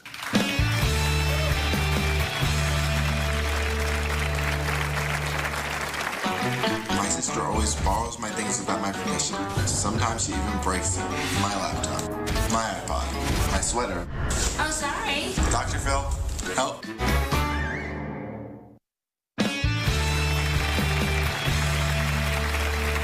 Today we're talking about teen tiebreakers. They need somebody to weigh in and say who's right and who's wrong. Aaron is sick of Sister Tamara's taking his stuff. My sister always borrows my things without my permission. Sometimes she even breaks them. Exhibit A, we have my laptop. Looks like a pretty good laptop, right? Wrong. She took it, borrowed it, and the battery's been missing ever since. It doesn't work anymore. My iPod, look at the screen. Their shampoo is still in there. I don't know how to fix it. My camera. It just doesn't work, as you can tell. Every morning, Tamara goes on a jog. Look at what her jogging outfit consists of. My sweater. You can't tell, but it smells like a girl, like perfume. You're wearing my sweater. Oh, sorry. You could ask me before you wear it, you know. Dr. Phil, help. Okay, so your question is it reasonable for your sister to be able to just take your stuff without asking? Yes. And what do you say? Like, I think it is reasonable sometimes. I mean, if he's not wearing it, like a jacket or anything, like if he already left, then I'm sure. Well, but like it's his. Did you borrow this? I borrowed it once, but I was walking on a trail with my friend. Yeah, I can see why you only borrowed it once.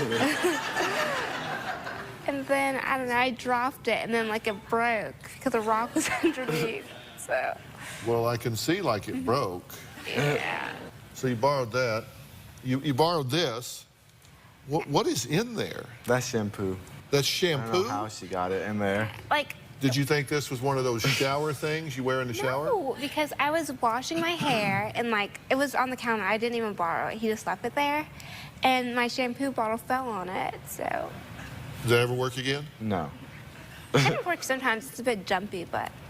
Why would I use it? What happened here? She took that when I was at an audition for something, and then I never saw it working again because she lost the battery. Okay, the battery was kind of loose when I used it, so. I was in my room, and I guess it fell. So you guess it fell? Yeah, I think it fell. I guess it did. And then what happened with this? This is the sweater? Yeah, she uses that all the time. It does smell good. And then she got a makeup stain on it somewhere. Yeah, it's got makeup on it, and then you said it smelled like a girl. Yeah. This stuff looks like you put it in a blender.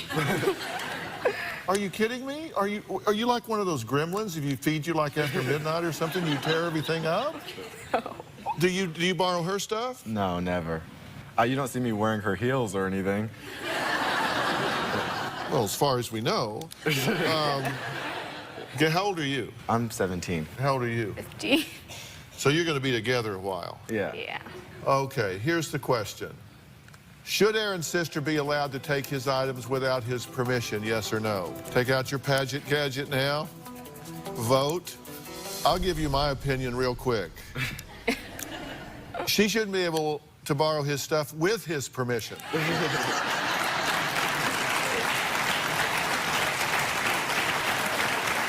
let alone without his permission. And if you ever gave permission, you're a fool. Let's see the results.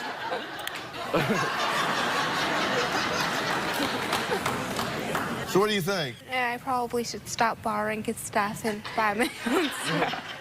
Okay, where's the 1% that said yes? Stand up. Yeah, I don't blame you. All right, the next teen tiebreaker. Should a 15-year-old rocker follow his passion or listen to his mother's business advice? We'll be right back.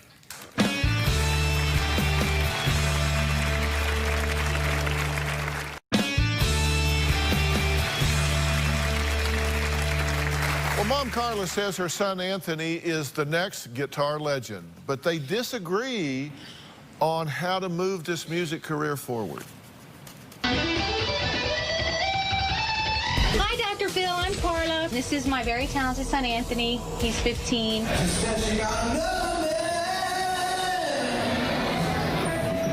I call him Jimi Hendrix Reborn. He wants to write his own music. I want him to play, you know, popular music that kids have heard of. Our dilemma is, do I let him just go and do what he wants to do and what he's passionate about, or do I kind of make him do what I think is right? We're at a crossroads now where we don't know which way to go, right? Indeed. Okay, so how old are you? 15. 15? Yes. And you're very passionate about this, right? Mm-hmm. This is your deal. This is what you want to do? Yep. All right. And what kind of music do you want to play? Well, I'm one for the unconventional. Like, I like weird stuff, smart music, you know. I'm not for just listen music, turn your brain off and listen. I'm not. Okay, Yeah. so you like to be creative and, Yeah. and kind of get off the beaten path. Yeah. And do something that feels And it's unique. memorable and- yeah, yeah. It's unique and real to you. Okay? And you think instead he should what? I mean, he does write really beautiful stuff. He does. I mean, I like what he writes. But in order to get a fan base and for him to get known, I think maybe he should play the more current stuff that people know of, that they hear of, that they Like, can sing you mean- along to, that they can, you know. Yeah, like cover other people's stuff? Yeah, you like mean? covers. No, yes. we do. And- Yeah. All covers pretty much for yeah, live. he does covers, but. Uh-huh. And I think that's good. I think that's what's going to draw the people. You want him to play what you want him to play? Well, Have you met it's John? what I think. Have you met Britt's dad, John? So right now, you want him to color inside the lines. In a way, yeah, I guess. Yeah, so you want him to get a coloring book and color inside the lines. You don't want him to color outside the lines and do stuff that he wants to do. Are you good? I would like to hope Well, I so. brought it out here because I wanted to see, I'm going to ask the audience to vote whether or not she's given you good career advice that you should kind of get mainstream to build a fan base, or whether you should go out and play stuff that maybe nobody's ever even heard of, recognizes, or would know how to relate to, in her opinion. Well, right. So I want to know if you're any good. Let me hear you play something. Will do.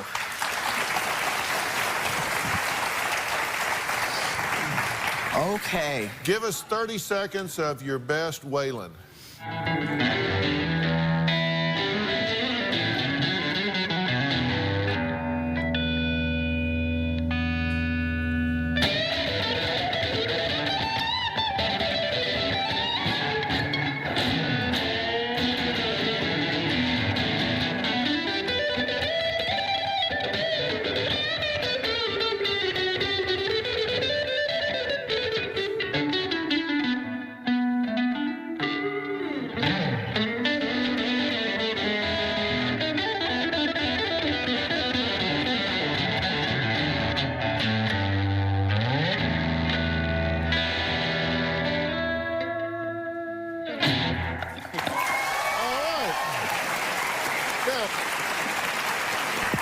Have a seat.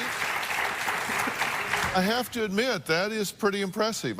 Listen, our son is very much into music, and he is a guitarist and a writer, that's good. Good runs, good speed. So, should Mom pick Anthony's music, yes or no? Pick up your Paget gadget? The whole point, of course, is she wants him to build a fan base so he has a chance to get some traction to do what he wants to do. He's saying, nah, forget traction. I want to do what I want to do. Vote. 1 for yes, 2 for no. I'm going to see what you guys say first this time. Let's see the results. Okay. All right. So, 89% is pretty good for you, right? Yes. And 11% is pretty grim for you. Yeah. Now, why do you think everybody thinks that? I don't know. I'm old. I don't They think you're old and you don't know? Yeah. Look, I just have to tell you, I've often said that if you live your life without passion, then you need to stop what you're doing and find passion. And when you've got a kid that's 15 years old and is so passionate about something, and I'll bet you spend hours and hours and hours and hours up in your room doing the things that you do. True? Yep. And I get it. Listen, we went through this, and so did our neighbors. It's a passion that he has. Can you imagine if this was gone from his life? Yeah, no. No, I wouldn't want that. Can you imagine if it was gone from his life? What he would be doing? He would just be like playing some video game or watching the drapes fade. Right. That's not what you want. You've got a kid here that has a passion that lights him up, and it's not just a guitar playing passion. He has a certain kind of music, a style of music that he wants to use to define him. You should embrace that. You should encourage that. You should be behind that. 100%. Yes. You should be behind it 100%. I am. And you should, if he wants your advice about what kind of music he should play, he will ask you. He knows where your room is.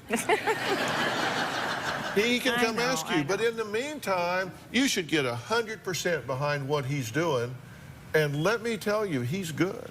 I know. Well, I know that. He is good. That was bad. Can't argue that. So I vote for you. Oh. All right? We'll be right back.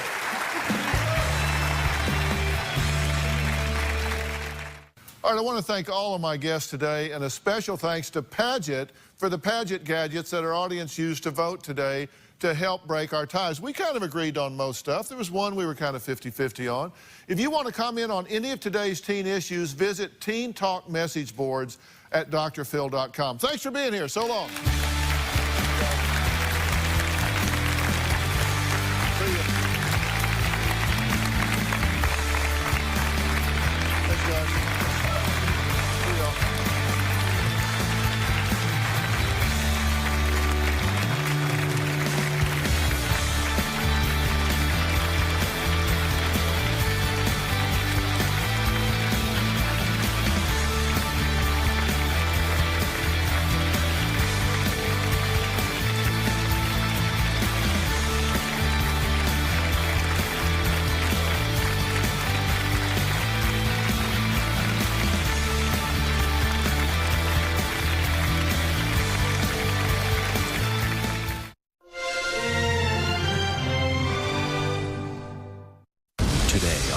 Dr. Phil. I'm going to fill those 2 chairs right now with 2 scorned wives. The mistresses and wives come face to face. You're having an affair with a married man. I'm not proud of it. Why would you go do that to another woman? You don't have the right to destroy somebody's family. You sat there and said it's 50% the wife's fault. It's 50% the husband, 50% the other woman. And it gets personal. Look her in the eye. You had a family, and because he wanted to be with somebody else, you're in the ditch. My family was destroyed by the person I trusted the most in this world. She has said she would do it again. Then, your husband is here. The day he found all the emails, he let my little boy read them to know his mother was a whore. A scorned husband weighs in. You guys all sound like you're the victims. You're not the victim. Are you still mad at her? Definitely. I still can't trust her. Why did you do it? I guess I thought I could get away with it. I didn't feel you loved me anymore. That's an excuse. It's lying. It's deceiving. The bottom line is, it's cheating. And now, Inside the Mind of a Mistress continues. Now, before I bring out the scorned wives who've been listening backstage, let's first find out what these mistresses would say to their married men's wives if they had a chance to meet them. Take a look. I was confronted by the married man's wife, I would give her examples of the things that he said to me, such as, I love you, I don't love my wife, I want to be with you, you are my dream. If his wife was meeting his needs at home sexually, I really doubt that he would be in my bed when he is. They're just there for the taking. She's allowing him to just run him up. What I wanted to say to the married man's wife was, obviously you're not taking care of him at home. You need to do what you got to do, or he wouldn't be looking. So wake up, smell the coffee. In my particular situation, the wife is using the children as a buffer, and the intimacy level has dropped off considerably. And that would be like saying her withholding intimacy is not right. Who are you to be grading some guy's wife's paper? Who are you to be passing judgment on her and what's going on? You don't know what happens behind closed doors. You're right, I don't. And it's not my concern. After spending many, many months after my marriage fell apart, figuring it all out, I was 50% responsible for my marriage falling apart, and my husband was 50% responsible. My married man's wife is the complete opposite of me, complete opposite. So is my married man. She's a lot older than him. I'm full life, bouncy. She's not. Exactly. I'm the total opposite. And I don't know if that's what attracted him to me. Don't you worry that if he did leave and he went with you, and okay, now you've got 3 kids, so every other weekend they're coming, or you know, blah blah blah blah, all of that going on, and now you're sharing time, space, energy, money, efforts, all of that. Then how many times do you think you go out and get in the back seat? We probably How many have times do you think you would have that amazing kiss that just left you just tingling to your fingertips? I understand. That night you wanted to do it again when you got in the driveway, right? But somebody else was there. Well, no, my phone was just blowing up, and it was my ex-husband wondering where I was at. So you were ready to go again. Oh yeah, I mean, it's been, definitely the sexual part of it, but it's been a lot emotional too. But yeah, and I know, and I've thought that through, that, and there are times whenever I felt like he's been close to leaving, although I know now, the pattern, the vicious cycle. I told my married man, I said, the only way I feel like you're ever going to do anything is if you get caught, she kicks you out, and then what am I? The consolation prize. Not going to be the consolation prize. But I'm letting myself be the side dish. You think you're the only affair he's had? He led me to believe that he had never been unfaithful ever in his marriage. Are you the only one in? Absolutely not. He told me how many affairs he had had. It still didn't register. It didn't register. You think you're special, don't you? I do too. I did. I thought it was special, and I thought I was it. And even though he told me he had an affair for 10 years before that, and then a little brief one before that, or probably stragglers in between, but when you're in that moment, you don't think about that. You don't think about anything. What do you think about it now that we're talking about it in the bright light of day? I mean, you're the current That affair. I was a gullible son of a gun. That how I could lower myself to such a standard. But she still went to a website looking for married men. And not think good of myself, because I didn't. And you walked up on yours with a 21-year-old, right? Yes, yes. So you're under no delusion that you're it, right? No, he's a playboy. I'm sure he has several women. That's why I rarely see him at this point. Did it bother you when you saw him with that 21-year-old? It was more embarrassing because I had one of my best friends with me, and it was on Valentine's Day. So yeah, it was more embarrassing than anything. Are you the only one? I don't know. You're Fridays. Not every Friday. But you're on Fridays. It's always Friday, right? So he could have a Monday, Tuesday, Wednesday, Thursday, Saturday, or Sunday. You don't know. I don't know, but I think that he doesn't because he's very involved with his kids. I'm going to fill those 2 chairs right now with 2 wives that have been cheated on by women like yourselves. They're not the wives of your married men, but they are wives of married men who have been through this, and I want to hear their point of view. They've got questions for you, comments. You can ask questions and comments, so let's bring them out.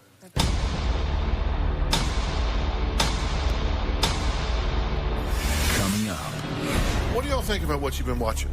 You sat there and said it's 50% the wife's fault. No, it's not. It's 50% the other woman's fault. Yeah, it's 50% the other the woman husband, 50% the other woman. If you know he's married, hey, you're married. You're off limits. Get back. Tomorrow, the Dr. Phil family returns. Was that your truck that was just pulling away? No, it was not my truck. This is Alexandra's truck parked in front of the meth house. Did you go 68 days without seeing your children? I'm not going to answer that. It's a little hard to be self-righteous when you have 3 children and you have custody of none of them. I want you off the drugs. If you're not going to do this, I am done with you. Done. Then on Friday, a mother accused of extreme neglect. Your daughter drank bleach from a sippy cup. She's had a book bag with maggots and mold. I'm being the best mom that I can be. That's Friday. We now return to Inside the Mind of a Mistress. I thought my husband and I had a wonderful marriage. We were very happy for 16 years of our marriage, and then she appeared. I confronted my husband, and he denied it. Told me I was crazy, that there was nothing going on. He explained to me that they would get in her car and they would have sex. To find out that he had this whole other life, this whole secret life, it sucked the life out of me. If I had the opportunity to come across this woman that ruined my family, I would punch her dead in the face. So let's bring them out. Let's add them to the mix here.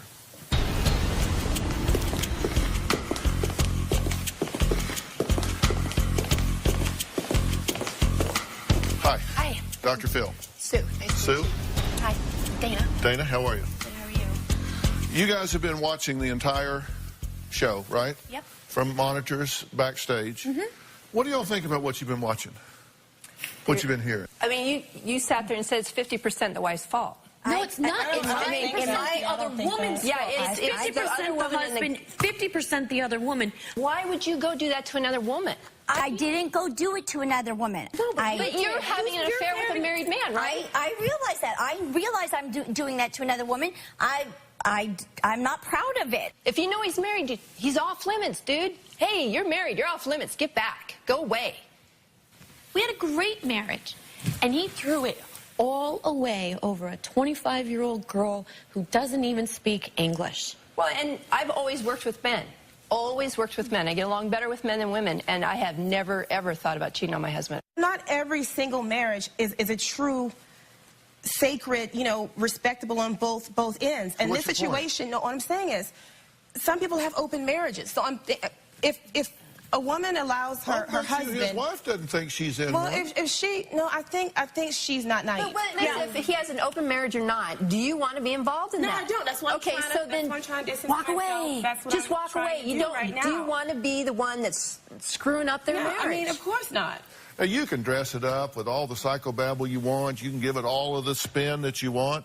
But the bottom line is, it's cheating. Mm-hmm. It's cheating. It's lying. It's deceiving. And it's all because it makes you feel good at the time. It makes you feel good at the time, and there's so much immaturity to say, you know what, this isn't right, but I don't care because I'm selfish and this is about me and it feels good right now. So the hell with the kids, the hell with the wives, the hell with the husband. It feels good to me now. It's my turn. Screw them. I mean, you dress it up what you want, but I mean, bottom line, it's not quite as noble as we're all describing it here. What do you have to say to these women? These are women that, based on results, would cheat with your husbands. When you first came on, it's a very pretty young girl. She obviously has it all together, and you started telling the story, and I said, she's being bought. She's being bought. And people who are bought that are women are considered hookers. From your perspective, do you think, since I believe this is over between him and I, do you think, would you want to know, would you want a call from me to let her know what her... I can guarantee you she knows. I can guarantee you she knows. And she's gotten those emails.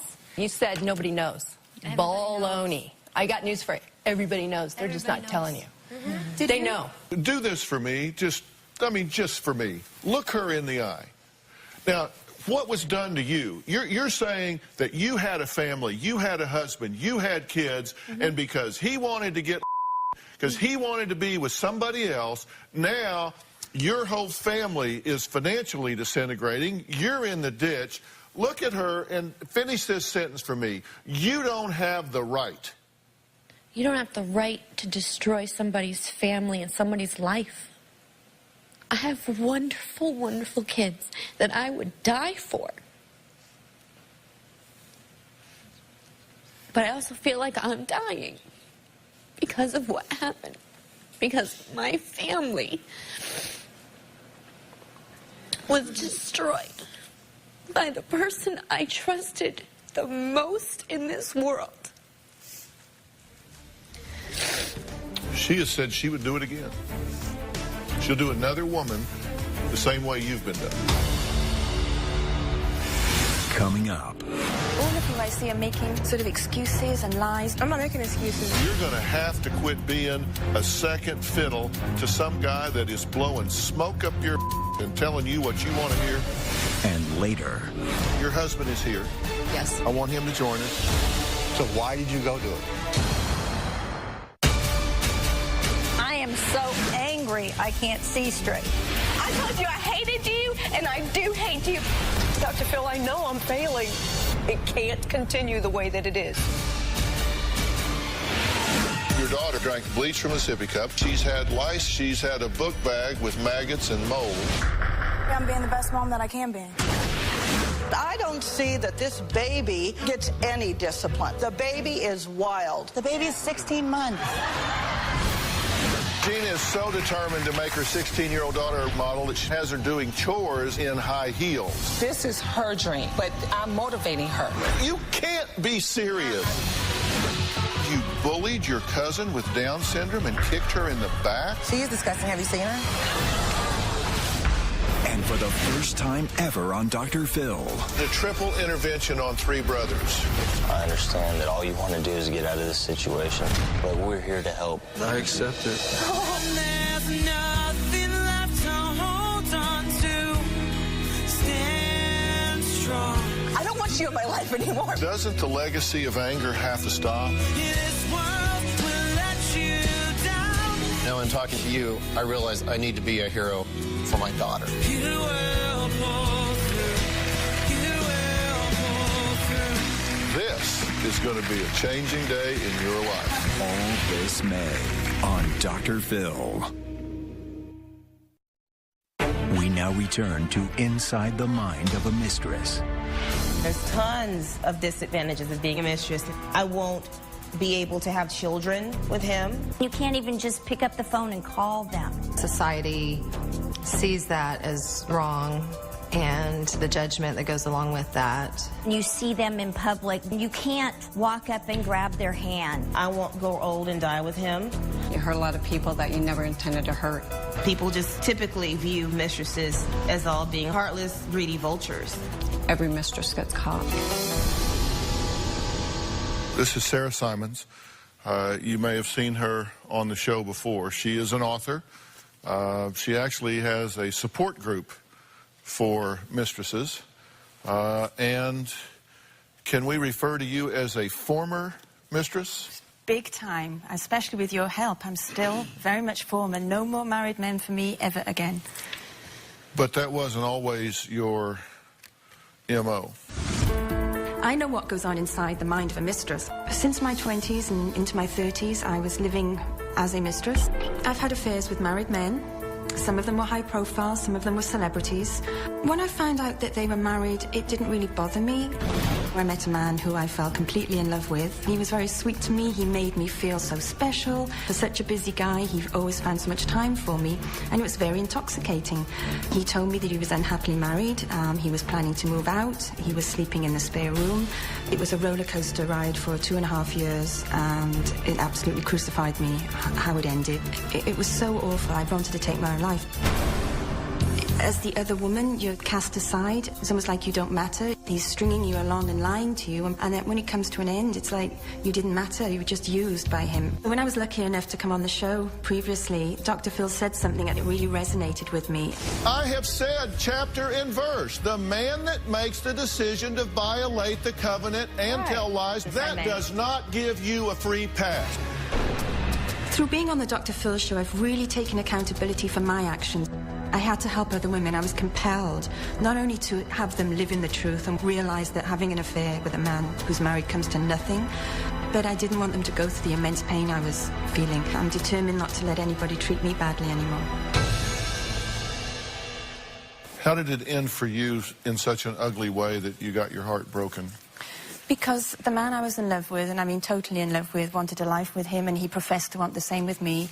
He didn't tell me his true situation in the beginning, and during the course of our affair, which lasted for about 2.5 years, I stupidly watched him sort of move to another home with his wife and do all the things that married men do, and I kept making excuses for him, and I was manipulated, you know, I was living a very toxic life just to try and get through the times till I would see him again. He was a very intelligent man, he was a lot older than me, he didn't have to lie to me, he was a con man really. And it took me to hit a wall of pain. And when I hit that wall of pain, I just knew I had to make some changes, or probably I wouldn't even be here today, quite frankly. It was that bad for me. Why did you make the change? And I realized I really was just helping him in his marriage, unwittingly. Because he would even say to me, Sarah, because of you, I'm able to be a better father and husband at home. And I was so far in denial at the time, I would think, you know, whilst I'm crying and drinking too much and just completely a mess, I would think, wow, I'm helping the man I love be a better father and husband. How cool is that? I never put my own thoughts first. I never put my own, what I wanted first. So I just went through this transient lifestyle, and now I'm 41 and I'm trying to have people, I want all women not to waste the same, you know, 11 or 12 years living this kind of life that I did. You've been watching and seeing what's going on with these 4 women, having been in the same situation in one way or another. Every situation is different. Everything has a different element to it. Do these women need to get out? Oh my God, run, don't walk, run, get out, get out, get out. That's my message. Please get out. I've said many, many times the difference between winners and losers is winners do things losers just don't want to do. Winners do things losers just don't have the energy, the commitment to get up and do. Because you got to make a decision. If I want what I want, I got to do what I have to do to get it. Now, if your marriage is dead and it's over, I'm sorry. I don't know if it is or it should be, or if you did what you needed to do to earn your right to get out of it. But if it's over and you ever want to have a fully functioning life again, then you're going to have to quit being a second fiddle to some guy that is blowing smoke up your and telling you what you want to hear and going home and telling her what she wants to hear. And that's exactly what Sarah's saying. Exactly. And all of you, I see, are making sort of excuses and lies, not only for him, but for your own behaviour. I'm not making excuses. Just rots you to your core, and you end up with nothing in the end. Coming up. Your husband is here. Yes. The day he found all the emails, he let my little boy read them to know his mother was a whore. You involved him in this. You used him. I felt deceived, felt cheated. He thought I was going to kill her. And later. You guys all And sound you know like what? you're the victim. You You're know not what? the victim. No, Now you're all high and mighty because you left your first wife. You're no better than anyone else. We now return to Inside the Mind of a Mistress. My wife had an affair. I felt deceived. I felt cheated. I felt used. Completely blindsided.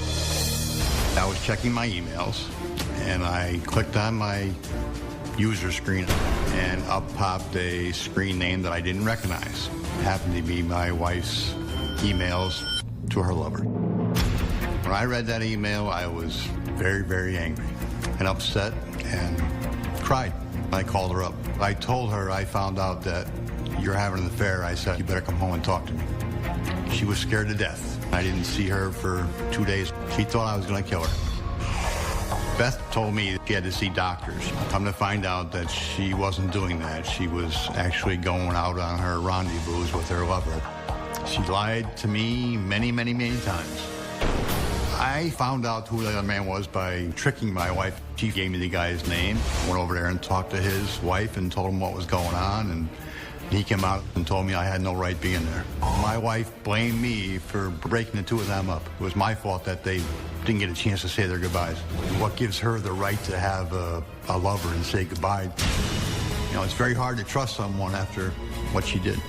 We don't make love. We argue constantly. My heart's still broken.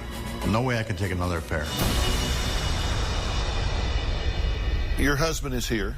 Yes. I want him to join us. I want to talk to him in this group right now. Rich, Dr. Phil. Nice to meet you. How you doing? Good. Good to meet you. Have a seat. Thank you. Okay, I got a problem with this at many different levels, but we can talk about that in a minute to maybe kind of create a bit of a to-do list. Why are you still with her when she's done what she's done? I still love her. She's my wife. I've been with her for 16 years, known her for 17 years. She's the mother of my child, and I still love her. And I still want this marriage to work. You do want it to work? Yes, I do. Do you want it to work because she started slipping away, or do you want it to work because you really love her? Because sometimes men can be like a dog with a bone. It's like the bone can lay in the backyard and the dog doesn't even look at it till another dog comes in and pays attention to it, and now the dog's willing to fight to the death to protect that bone. Because she says that the fire had gone out in this marriage, that you spent so much time belittling her and putting her down that it didn't sound very loving. Did that change? Did you get a wake-up call by what she did, or is she just saying that to justify her bad choices? That's an excuse. I don't know where the fire went to. If the fire went away, it's not just my fault. She's part of the marriage, too. Mm-hmm. If she had to go somewhere else and find something else, then it's a two-way street. You know, I don't know why she said the fire went out. You cheated with her. I cheated when I first met her. I was married for 22 years to my first wife, and I met her at my job, and we got to know each other, and we had an affair. But I left my first wife. I didn't stick around and have her as a mistress. I left my first wife because I was in love with her. Mm-hmm. So I got out of that marriage. I left a 13-year-old daughter that hated me for years after that. Mm-hmm. But she's come around now, and she understands what happened in my first marriage. Mm-hmm. But my son, I don't think, is ever going to understand what she did. The day he found all the emails, he let my little boy read them to know his mother was a whore. My son was standing behind me when I was sitting at the desk crying, reading the emails. Told him, I says, Mom's been seeing another man. And my son got very, very, very angry. He actually took my wife's clothes out of her closet and threw them down the stairs. My husband had no right to tell our son about any of this. I've never despised a man more than I despised him after he did that to my son. I hate him. Did you do the right thing in letting him read those emails and know what had happened here? I don't know if it was the right thing or not, but I was angry at the time, and I wanted somebody to get back at her. So I said, you know, read the emails. Here's what your mother did. Your mother's been sleeping around with some guy. So you said you were very prideful in that tape, it seemed to me, when you said that he was so upset that he threw her clothes out. He was very, very angry. And you were glad that he was? I was glad. I was glad he threw her clothes down the stairs and threw her suitcase down there and told her not to come home. And he was angry. We were both angry. I've been doing this a long time, and I have two rules that I really try to adhere to when dealing with kids, particularly in these kind of situations. Number one, you never ask a child to be involved in adult issues. Mm-hmm. And you never get a child involved in something over which they have absolutely no control. Because that is a helpless feeling for a child. And they are not equipped mentally, emotionally, physiologically, even neurologically, to deal with adult issues. They're not. And you victimized him. Both of you have. You victimized him by what you did and the bad choices you made. Yes, I did. And when you involved him in this, you used him. Yeah. You used him to bolster your feelings. I used him to get back at her. At her, and that's a terrible exploitation of a child. And you both owe this young man a sincere apology. You know, there are two different levels of issues in this situation. One is the infidelity. You have absolutely no credibility whatsoever. There's no justification for you going out and having an affair like this. It's just wrong. You may have very legitimate complaints about this guy on the marital front, but what you've done is an illegitimate response to what may be legitimate complaints. If you've got legitimate complaints with him, then deal with it. That's what he had told me. If you would have just came and talked to me, if you would have told me how you felt, but the time that I did this, I didn't think he even loved me. I didn't even think he cared about me. Well, that was then, this is now. I can't tell you. And you never came and talked to me. Never came and talked to me. Never said a word. Nope. Are you still mad at her? Definitely. Still angry. I still can't trust her. Well, I want to know why you went out and did it. We got distant. We barely talk. How do you answer that question? Let's just ask a question. Why did you do it? Have you answered that question to him? Because I didn't feel you loved me anymore. That's an excuse. You went out because you honestly had a lot of good times. You had fun. He could treat you nice. He took you places that I couldn't do that because I didn't have a job. I didn't have the money. So I couldn't do the things that he could do. He had a good job. He has a nice home. He can go places and hide it all. So why did you go do it? Coming up. I walk by my husband butt naked, and he doesn't even realize I'm walking by him, for Christ's sakes. I'm here in thongs and panties. Hello? Plus. This one's getting paid for whatever. I don't know. I'm not getting paid. You're getting for paid. whatever. You're getting paid. We now return to Inside the Mind of a Mistress. My wife had an affair.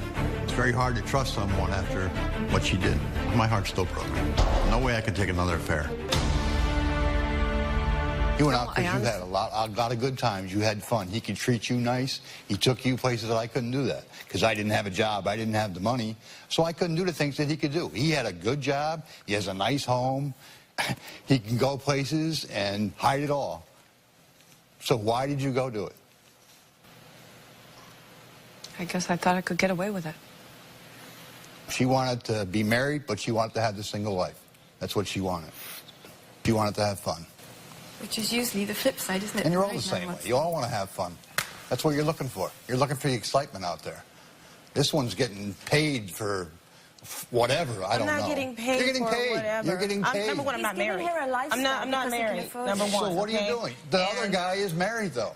That's his thing. That's what I just said to Dr. Phil when I first sat down. If you were listening, I'm trying to distance myself completely from that. I know it's wrong. But you still take the money. I have a conscience. You still take the money.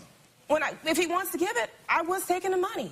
I still have my own money. The little he gives me, I make a lot more than that on my own. My ex-husband did the same thing. Showed my 10-year-old son text messages, all that, just to totally. Well, why did he show? Because your ex-husband was angry. Because he was angry, right? Idiot. Because he found out about what you were doing. Because he's an immature idiot, and that's why I divorced him. Yeah. Well, that was like a spur-of-the-moment thing that I did that, and I'm sorry I did that. That is completely.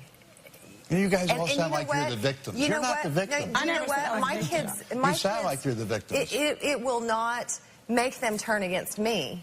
It will make them turn against him. I can promise you, you will pay for that. You did cheat on your first wife, though, you said. Exactly. So you're no better than anyone else. I left my first wife. Okay, but you cheated on her before you left. I cheated on my first wife, and I left my first wife. So now you're okay. Now you're all high and mighty because you left your first wife for someone else. You know, and ended up marrying your mistress. Well, they're just saying you're no better than them. Don't judge them when you did the same things. What they're telling you, right? I mean, you admit that, right? Yeah, you did cheat. I admit that. What do you want to see happen in this? I want my marriage to come back to where it was 3-4 years ago. And you have every right to be hurt, but you don't have every right to be hurtful. Mm-hmm. And you've been hurtful to your son, and you're being hurtful to her now. You're not going to anger her back into this relationship. You're not going to intimidate her back into this relationship. Is there something you need to hear from her? I just want to know how I can trust her again. I don't know how I can do that. You can't trust her right now. You can't trust her. No, because she has been hurt in this, and she made a really bad decision. But it felt good in comparison to what she had at home. And as a result, it is tempting to think you want to do it again. I want him to tell me, you know, that I'm his world, that he loves me, that he appreciates the things I do. He doesn't have to say it every day. Just acknowledge me. You know, there was a point in our marriage that I walked by my husband butt naked, and he doesn't even realize I'm walking by him, for Christ's sakes. You know, and it's like, hello, I'm here in thongs and panties, hello. And he didn't even acknowledge I was there. I just want to feel wanted, needed. That's what I want. You understand that what you did to get that was wrong. It is right? dead Do wrong. you get that? Yes, I do get that. You understand that? And, yes. and you can go do that again, but you're just on self-destruct if you do. I'm a meltdown if I do that again, because I can't do that to my little boy. If you want out of the marriage, you earn your way out of it, and you do that by turning over every stone looking for solutions. And you know when you're through, when you're ready to get divorced, when you have no unfinished emotional business. And you two have lots of unfinished emotional business. You're not ready to get a divorce yet. You haven't done the work. Do you miss him? Yes, I do.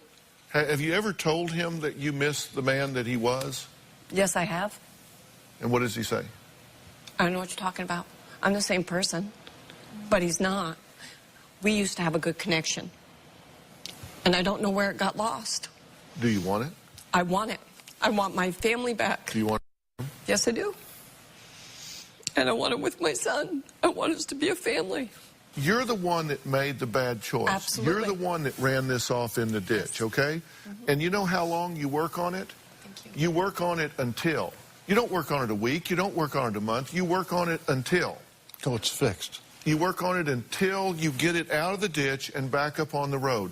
And you do that by becoming totally transparent. That's how you learn to trust her again, because at that point, you begin to build a new history. You didn't cheat on him yesterday. That's one day. You didn't cheat on him tomorrow. That's 2 days. Pretty soon you have a history that predicts a future that you can live with. And you have the integrity to say, Rich, I will never, ever cheat on you again.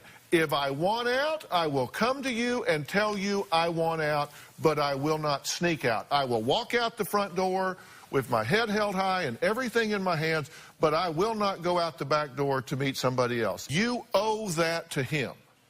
And you got to make a decision. Because of what she has done, that is not a license for you to be abusive with her. That is not and you can be verbally abusive, you can be physically abusive, you can be emotionally abusive.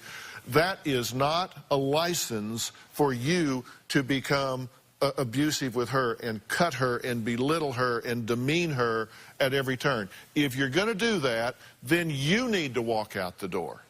This is not a life sentence. People can kill people and not get a life sentence. I will get you some marital counseling that will help you reconstruct this on a day-to-day basis. I will provide that to you, and we will do that if you would like. You don't have to, but I'll make it available to you if you want to do it. Yes, please. What are you going to do with your man? That's it. It's over. You don't want this. You don't want what they're going through here. But no, it's making me wonder, if I did the right thing. You need to call him and tell him it's done. You need to say, look, if you call me, let's be sure we're clear that we both know you're using me and you've put your interest ahead of my own. You got to put him on notice. You need to do it. You should call him from here before you leave. I'll give you your phone. I'll give you a place to sit, and you can call him. And leave here starting fresh. I don't have his number because the phone number. Of course you don't. No, I'm telling you. He won't give me his cell phone number. It's the cell phone that I provided him so that he wouldn't get caught through his wife. So now you're protecting him and helping him cheat. Oh, yeah. Oh, my goodness. But, yeah, I'll call that number, and hopefully he'll get the voicemail. You can at least leave the message. Right. You can at least leave the message. You don't have any intention of changing your relationship, do you? Yes, I do. Yes, I do. This isn't what I want. I would like to have somebody. I don't want somebody full-time. I'm not ready to sacrifice my time with my kids right now, but I would like somebody that is mine. Well, there's been a lot to talk about, a lot to think about here today. And I want to hear from y'all. I want to know what you've done with this. Don't you cheat yourself. Right. Don't do it. You're too good for that. Next, find out what happened with the mistresses and their married men after the show. We now return to Inside the Mind of a Mistress. I feel like we really drilled down today with the mistresses, but I wonder if after leaving my stage, anything really resonated with them. Let's see what happened once they left the studio. When Dr. Phil said I'm better than that, I knew that, which is another reason why I've been putting that distance up with the married man. Hi, it's my first day back from my Dr. Phil appearance, and It's been interesting. I did make a conscious decision to cut things off completely with my married man. So I did send him a text message.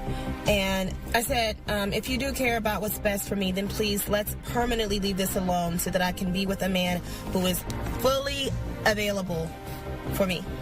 I know what my fault is. I know what it is. I know that I'm 100% responsible for my actions, and I understand that society and even me would say that my actions are wrong. I understand that, but I'm not a changed woman. I know that I'm either going to get my heart broken or I am going to find somebody that I want to give my time to. Right now, I haven't found him. When Dr. Phil said that women that have affairs are selfish, only think about themselves and don't care about their kids, I can partially agree with that because I have put my children aside. When this affair started, I dropped them down a notch and put the married man above them. I feel that I've learned a lot since the Dr. Phil show, but I'm still stuck and haven't gotten completely to a point where I'm free of it. I am excited to go from this day forward with my husband because when we walked off that set today, he looked at me like he hadn't looked at me in years. And I knew there was a little hope there that maybe we could make this work a little bit, that we'd both be on the same page going forward. I am just checking in. We've attended 4 counseling sessions, and we seem to be a lot better than we were before we were at the show. We're doing a lot of things together. We're talking, we're sharing. So things are looking up. It's a lot brighter picture than it was before we went on the show. So again, thank you. Thank you for all your help. I want to thank all of my guests for being here today. If this topic strikes a chord with you or someone you know, I want to hear from you. You can go to drphil.com right now and tell me your story. And if you're watching today and you're a woman involved with a married man, you need to get out and get out now. I'm sure he's making you lots of promises, but trust me, you're probably being told exactly what you want to hear with no real future. And let's say he does leave his wife to be with you. Remember this, if he'll do it with you, he'll do it to you. I mean, come on, you don't want to be in a relationship that begins with deception, and every time you don't know where he is, every time you don't know what's going on, you're wondering, is he doing with someone else what he did with me? That is no way to live, and these relationships are doomed because they're based on a lack of trust. They're based on deception, and they are based on some fantasy that you know is not real. If you're in that situation, find the door. Get back to your life so you know that you have some future. We'll see you next time. The main warning signs that a man might be married are things like him paying for dinners and drinks in cash. Look for things like him having 2 cell phones, meaning one number is just for his wife and one is for his secret life. Look for a mark on his wedding ring finger where perhaps he's wrenched it off just moments previously to talk to you at the bar or wherever you've met him. Note if he doesn't take your calls in the evening, or if you send him a text message and he doesn't get back to you, it's because he's at home with his family and can't answer. Note whether he calls you from places like the supermarket, the bathroom, the local store. These are places where he has escaped the family home to go out and call you his secret lover. If the man you are dating suddenly can't see you on the weekends and he refuses to make plans with you for more than a couple of days in advance, that means he's married. My main message to women out there who might fall for these things is to find a reason to go back to his place. If he won't take you home, there's a reason why.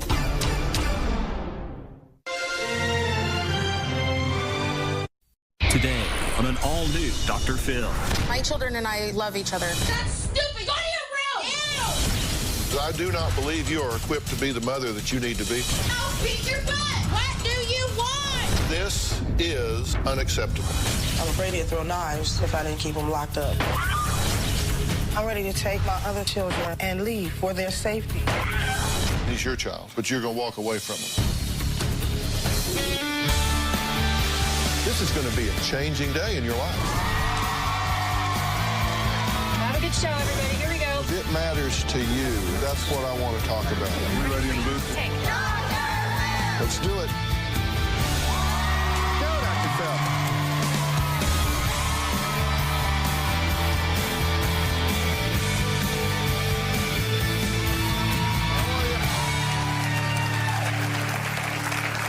Take a look at this family. They have 3 daughters. Their parents have been together for 8 years. It probably looks to you like a pretty normal picture. But listen to this. You guys are running around and make a mess. Get the up. If you're not going to help me, at least move out of my way so I can do it myself. Get the up.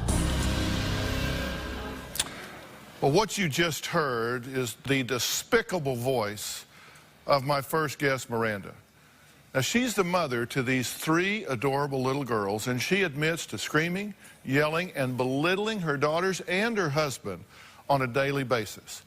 She says that anything can set her off. I swear to God, I'll beat your butt. When I get mad, I get explosive. Now! I run around the house yelling and screaming at everyone. Leave the window alone. You're going to fall out. Most of my anger is directed towards my children as well as my husband. I yell and scream at my kids because it just seems that they won't listen to me if I talk to them in a normal voice. Go to your room. This is not a time for jokes. I scream at my children to clean up their room, pick up their toys, make their beds, get out from in front of the TV. I'm sick of doing this all by myself. My 3-year-old gets the worst of my anger. What do you want?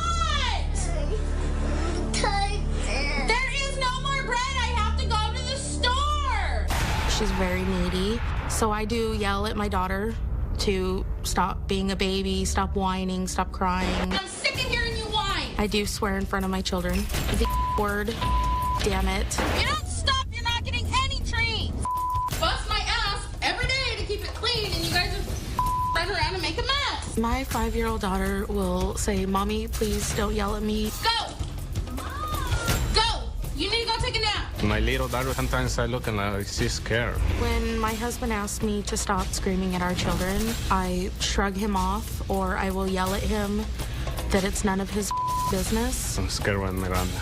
That's stupid! You lazy shit! Go to your room! I feel incredibly guilty when I yell at my children. I feel like a terrible mom, but I'm not physically abusive. I'm not afraid that my children can be taken away from me because my children's needs, physically and emotionally, are met. It's gonna take 5 minutes. It's not gonna throw you away.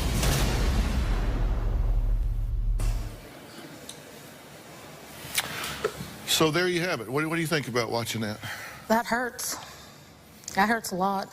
Can you imagine what it feels like to them? No. I mean, I can, but I guess it's different from a young child. I'm her mom. I'm their mom. I'm supposed to protect them.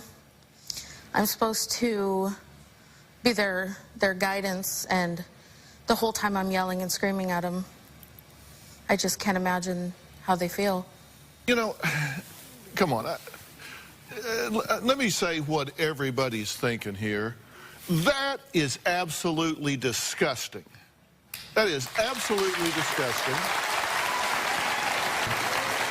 And my question for you is, who in the hell do you think you are? What, seriously, has common sense just gone out the window? Are you telling me you don't have sense enough to know that that is unacceptable behavior? I do know that it's unacceptable, and that's why I'm here. I need your help. My kids don't deserve that. You didn't have to come here to know that's not okay. You didn't have to come see me to know that that is not okay for you to do with your children. I didn't, but I did have to come to see you to get help because I don't know what to do. I don't know how to change my behavior. You don't, well, I'll talk about that in a minute. But first, let me talk about this tape. I want to be very clear. We did not shoot that tape. No.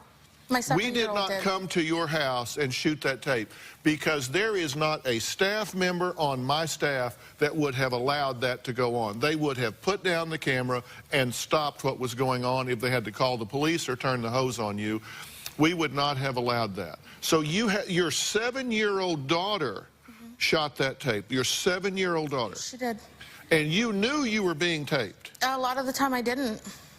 She would just come up and behind me. So you didn't, that tape is not something you created to get our attention. That tape is not a lowlights of your life. That is just a typical day in the life, moment in the day of what went on. It is. Because I want to be very clear about why you submitted that tape. Because I don't know what else to do. Okay.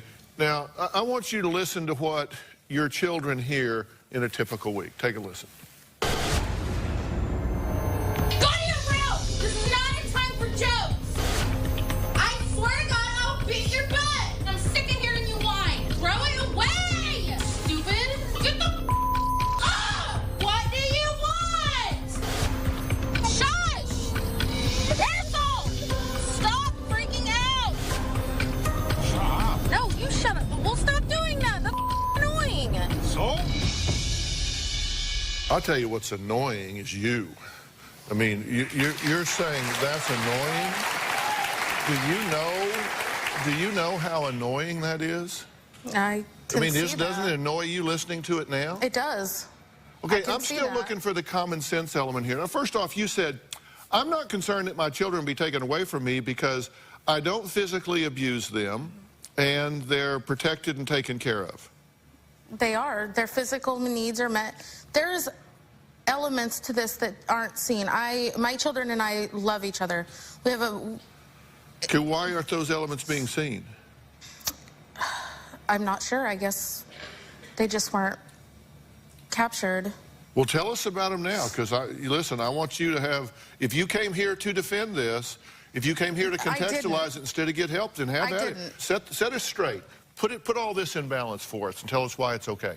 It's not okay. Well, it's apparently absolutely it is. not okay. You say that you actually love them and that they're not abused emotionally. If I didn't love them, Dr. Phil, I wouldn't be here. I need to change for them. Something's missing. I don't get it. I'm sorry, I don't get it, because you're intelligent enough to know that that's not okay, correct? Mm-hmm. Okay, and you say you just can't control it. Look at the faces of your children here. Turn around and look at them. I want you to see them up close. That's the lot they drew in life. Now, you say that you can't control this anger and this rage, right?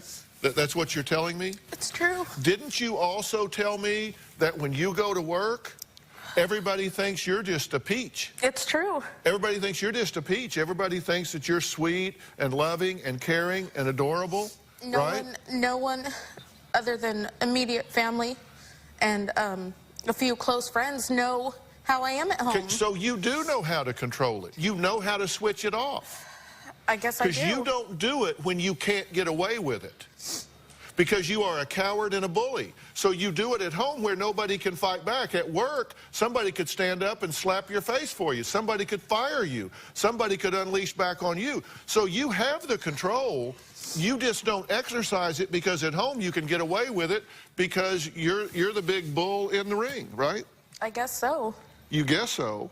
Why do you do it at home but not at work? Why not do it at work? Why not do it with me right now? Well, I mean, what you're saying is true. I could get fired. I could lose my job. I could. So you have a motive to control it, right? Because you knew if you went off like that on a coworker that you would have a problem, right? Correct. So we know you can control it, you just don't. Correct. True? So we're making progress here? Yes. We know you can control it. What we know is you don't control it when you can get away with it. That is correct. And that's what bullies do. Bullies bully people that they can get away with it. And so, their little girl, they can't fight back, can they? They can't. They're afraid of me. Yeah, so you've got a big bluff in on them. You've got the power, you've got control, and power corrupts, and absolute power corrupts absolutely. And you have absolute power, so you are corrupt in that home. Absolutely. You say your daughter gets yelled at probably 60% of the time because she's home all day and is always whining and crying. I know it's not an excuse, but she is not in school, and she does get a good percent of it because she's very clingy, always getting into things. She climbs on the counters, and I'm constantly running behind her, picking up after her, and... I'm shocked she's not a slobbering fool, getting browbeaten like that all the time. I want to be clear. We are agreeing that this is unacceptable. Absolutely. You're not defending it? No, not at all. I wouldn't come and show the whole world what a terrible mother I am if I didn't want to change.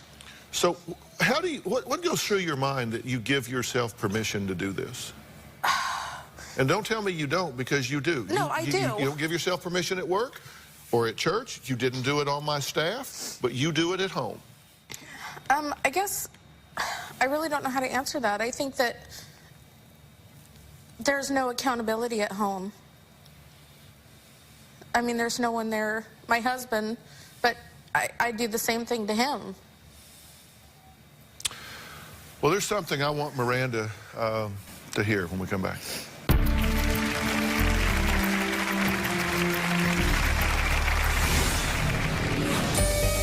My marriage is in shambles because of the way I treat my husband. If you're not gonna help me, at least move out of my way. A few weeks ago, my husband asked for a divorce. It broke my heart. Get up! I am afraid that I'm going to lose him. Stupid! Tomorrow on Dr. Phil. At 14, she was getting trafficked on Craigslist for sex. There are predators on the internet targeting young girls. We posted an ad posing as an 18-year-old girl. You were calling on the ad? Yeah, you gutless worm, you hung up. And just when you thought it couldn't get worse, it gets worse. This is the most disgusting thing I have ever heard. That's tomorrow. I love my children dearly and want absolutely nothing but the best for them. What do you want? There is a lot of love and affection in my home. Get up! You guys just run around and make a mess. But I hate the fact that I yell at them. Stop! I take really good care of my children. Stop freaking out! Get out! Right now! I don't want to lose my children. They're my life. I would do anything for them. I would move heaven and earth to be with my children. I just don't know what to do. Well, that was Miranda, who says she has a serious anger issue. She takes it out on her children and her husband. The question is, why? What are you so angry about? I really don't have a reason to be angry. I have a loving husband who's very supportive and three just amazing daughters. My children are so special and beautiful, and there's really no excuse for this. I don't know why. You have no idea. You have no theory about this whatsoever. I know that that's kind of the chaos that I grew up in. I grew up in a very chaotic... Well, then you should know better. I should, and I always told myself I would never do this to my children. I would never treat my children the way I was treated. Yeah, well, when somebody it just keeps pounding and pounding and pounding, then it just becomes overwhelming. So I've set up an experience for you here, because I want you to hear what I believe they hear. So take a look, take a listen.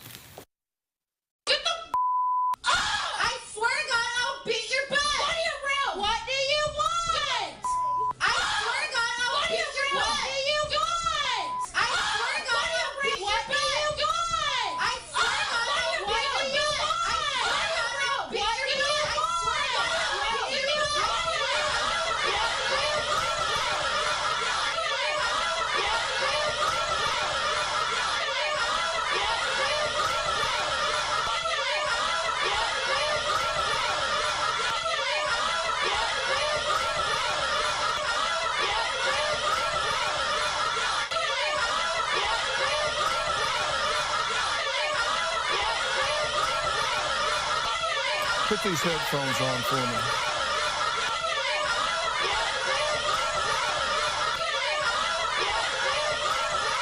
Okay, you can turn it down in the house. She's listening to that now. We're not going to listen to that anymore, but I want her to listen to that. Socorro, you're her husband, correct? Do you understand you have a duty to protect these children, right? Yeah, no. You have a duty. It's your job because you're the only adult in the house, right? You understand what I'm saying? Yeah.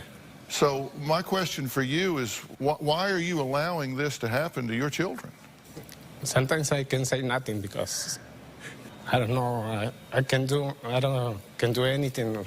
And you say that you want a divorce. You love your children, but you can't take it anymore. If you're not gonna help me, at least move out of my way so I can do it myself.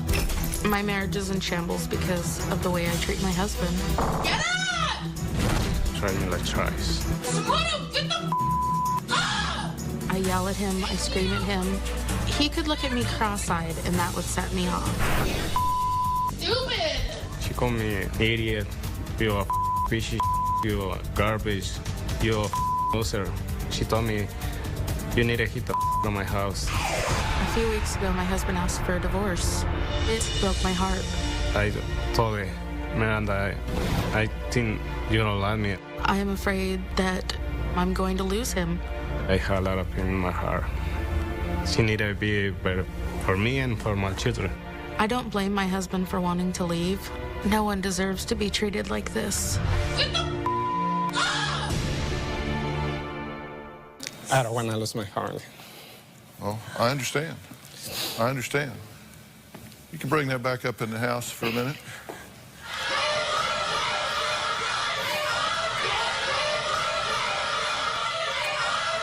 Okay. Let's all have a seat. So that's their experience. So what do you think about that? It's terrible. You can imagine that's what it's like for them. Yes. Do you have some expectation that children of this age are supposed to be completely compliant, organized, well-mannered, punctual? No, of course not. Well, you're screaming, I'm going to beat your butt, get up here, get up there, stop what you're doing. Apparently, they're violating your expectations. That's what it looks like, yeah. I mean, I didn't think about it like that. I guess at the time it just seems easier just to start yelling and screaming. That's the only thing I can think of is... So how do you feel about yourself?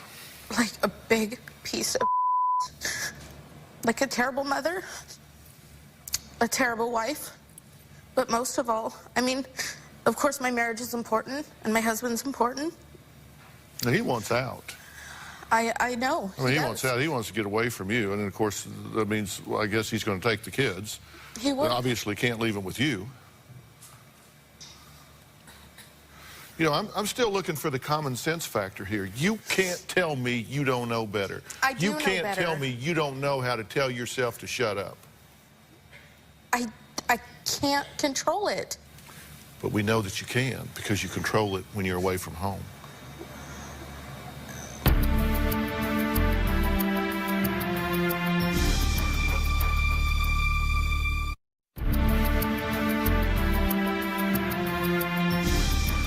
I want you to look at something for me. 9 years ago, in fact, it was in our first season. In fact, it was the first Dr. Phil show that ever aired.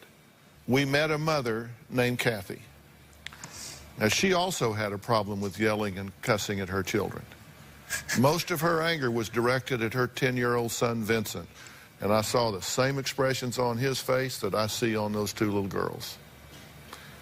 She did take my advice. She came back and told us what was going on in her life. Take a look.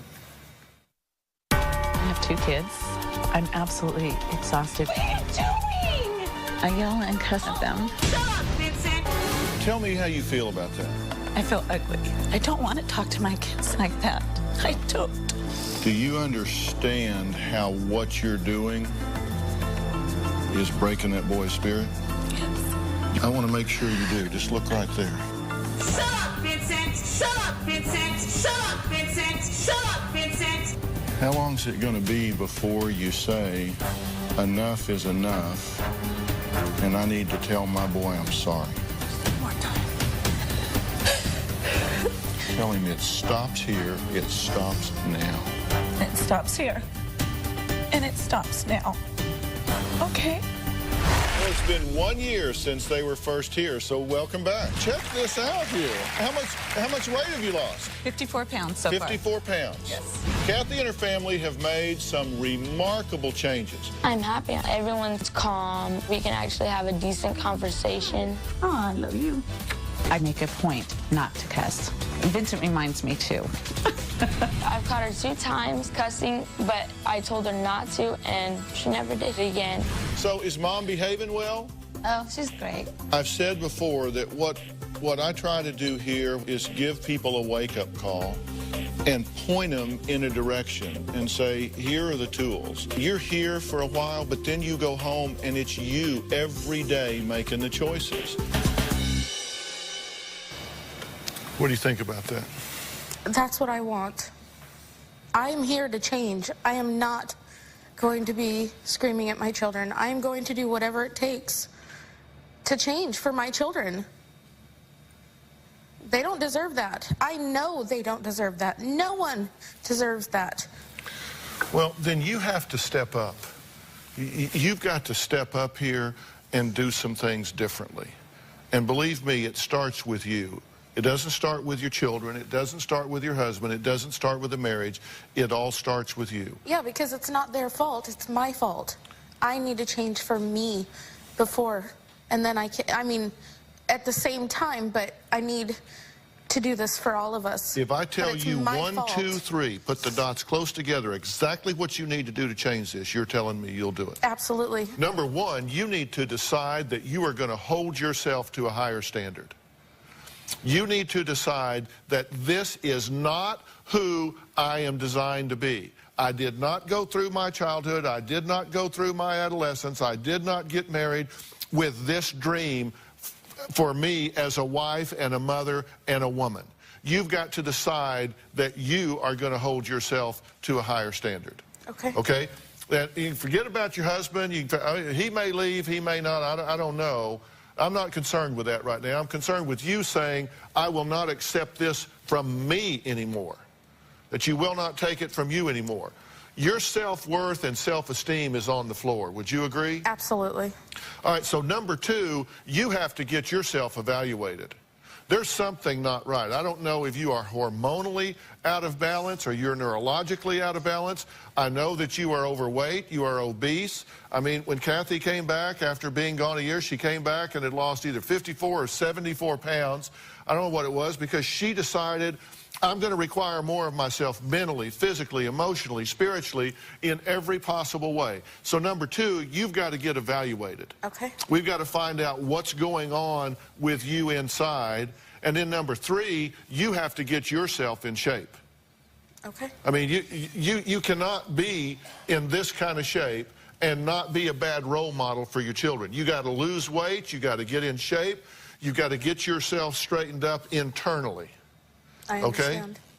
Then you need to get yourself into some serious anger management, because you have an arrogance and an expectation that is beyond all reason.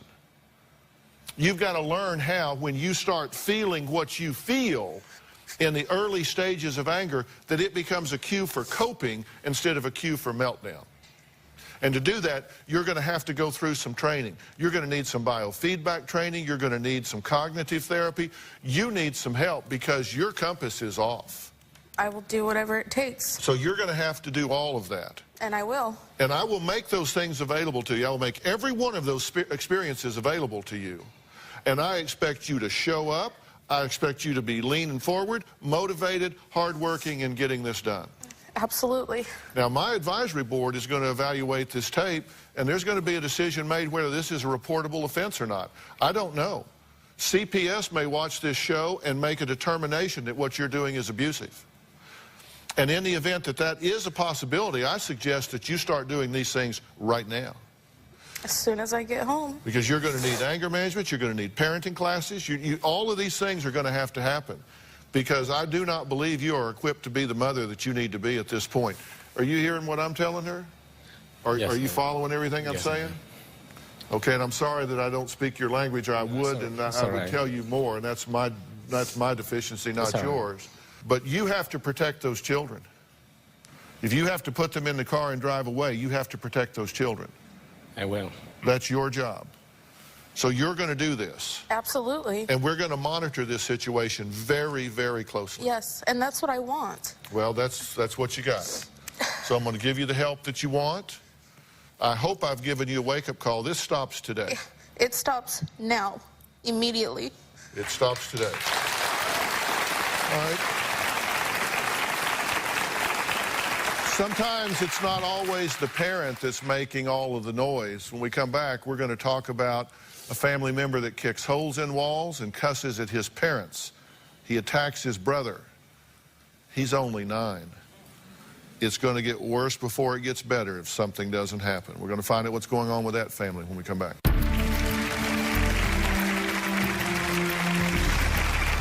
My 9-year-old son, Devontae, is extremely violent. He terrorizes the entire house. He beats up on his siblings, especially his 10-year-old brother. I'm at the point. I can't stand to look at him.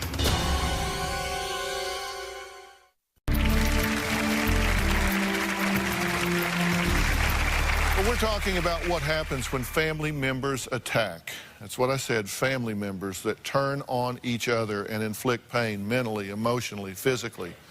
53 out of every 100 children abuse a brother or sister.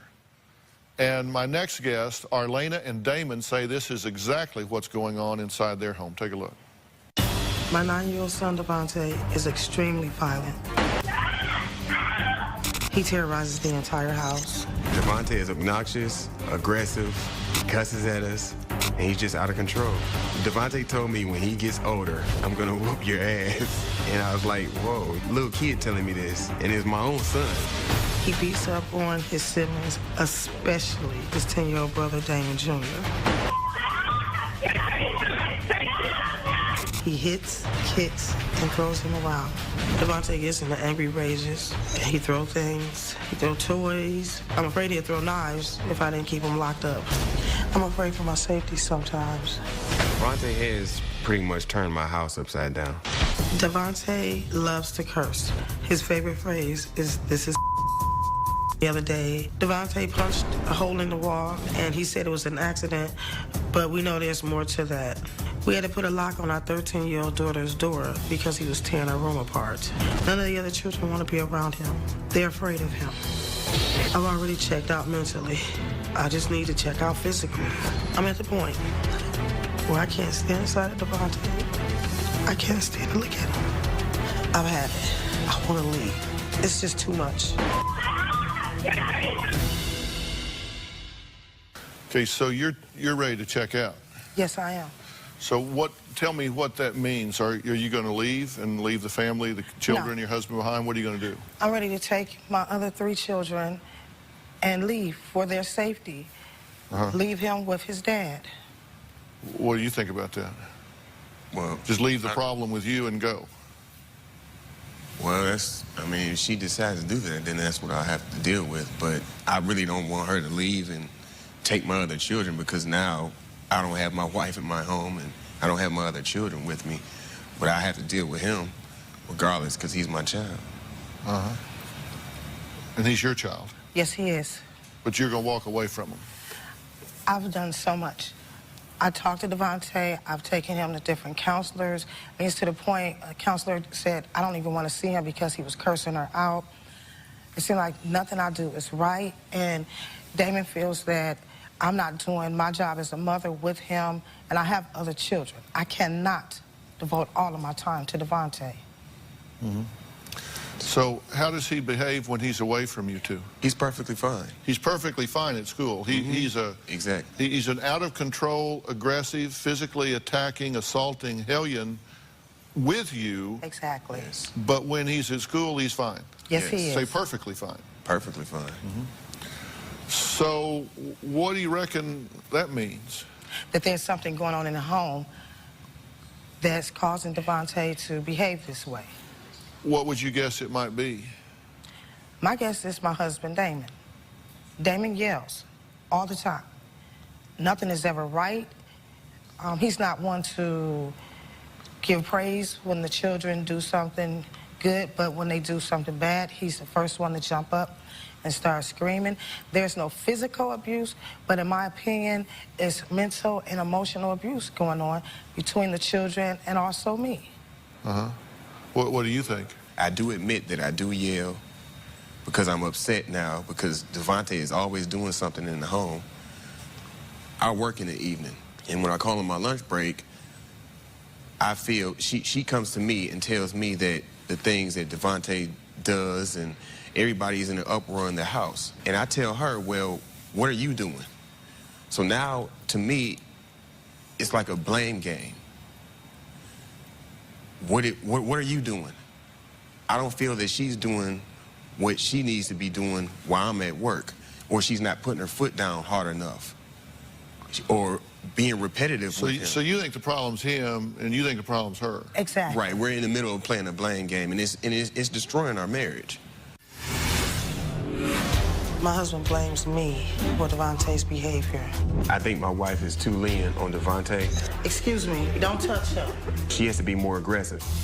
If we're trying to find out where Devontae learned his behavior, we don't have to look very far. It comes from his dad.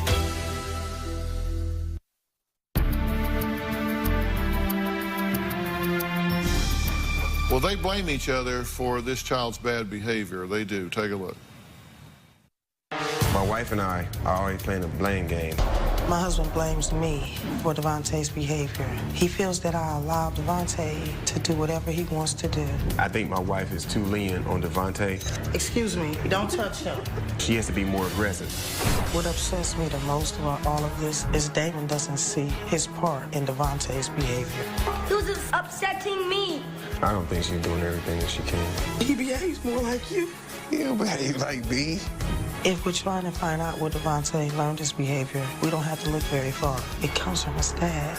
Damon uses that word, and now Devontae uses that word. I think Devontae learned these curse words from cartoons, video games, the rap videos. Damon was so angry a couple months ago, he put a hole in the wall. Recently, Devontae put a hole in the wall. I think Devontae picked up these bad behaviors on his own. I truly believe that Damon is the problem because Devontae is mimicking his dad. Like father, like son. Okay, let's. It's interesting to me that both of you so passionately defend your position and criticize the other one, when neither one of you are within a country mile of where you need to be in managing this kid. Both of you are being destructive influences in this child's life. And I'm not here to throw you under the bus, I'm just telling you the truth. And I'm going to talk real fast because I feel like the clock is ticking here. This boy is 9, and he is running the show. Yes, he is. Now, I want you to picture him at 14 or 15 with another 50, 60 pounds on him and more maturity physically. That's the problem. He has actually told me when he becomes a teenager or get older that he's going to whoop my ass. Yeah, and that may happen. Trust me, I've been doing this a long time. This stuff goes on, and it happens. That means you need to get in control, and you've got one chance here of turning this around, and that's for the two of you to come together as a unified front.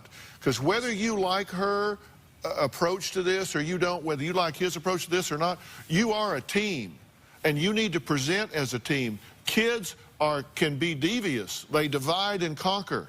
Yes, they do. And you have admitted to us, and I will say this, you were very honest and forthcoming with us. We asked you guys a million questions. I know you got tired of us asking you so many questions. But during that, you guys have admitted to us that you are inconsistent. You do not stick to your guns, was your terminology. Yes. Sometimes you ignore things, other times you blow up about it. Sometimes you're unplugged, sometimes you're there. You say something, you don't stick with it. It's inconsistent. You got to go into what is called commando parenting. Commando parenting, and I'm going to tell you what that is after the break.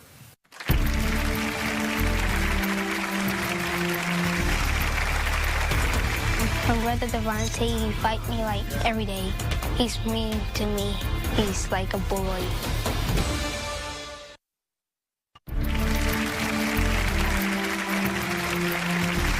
We're talking about what happens when family members attack one another. Now, Arlena and Damon have a 9-year-old son who they say is constantly beating up his brother, Damon Jr. Let's take a look at what the boys had to say. Me and my brother get in a lot of fights. My brother Devontae, he fight me like every day. He's mean to me. He's like a bully. I feel like a wimp because I don't like fighting back. I don't want to hurt my brother.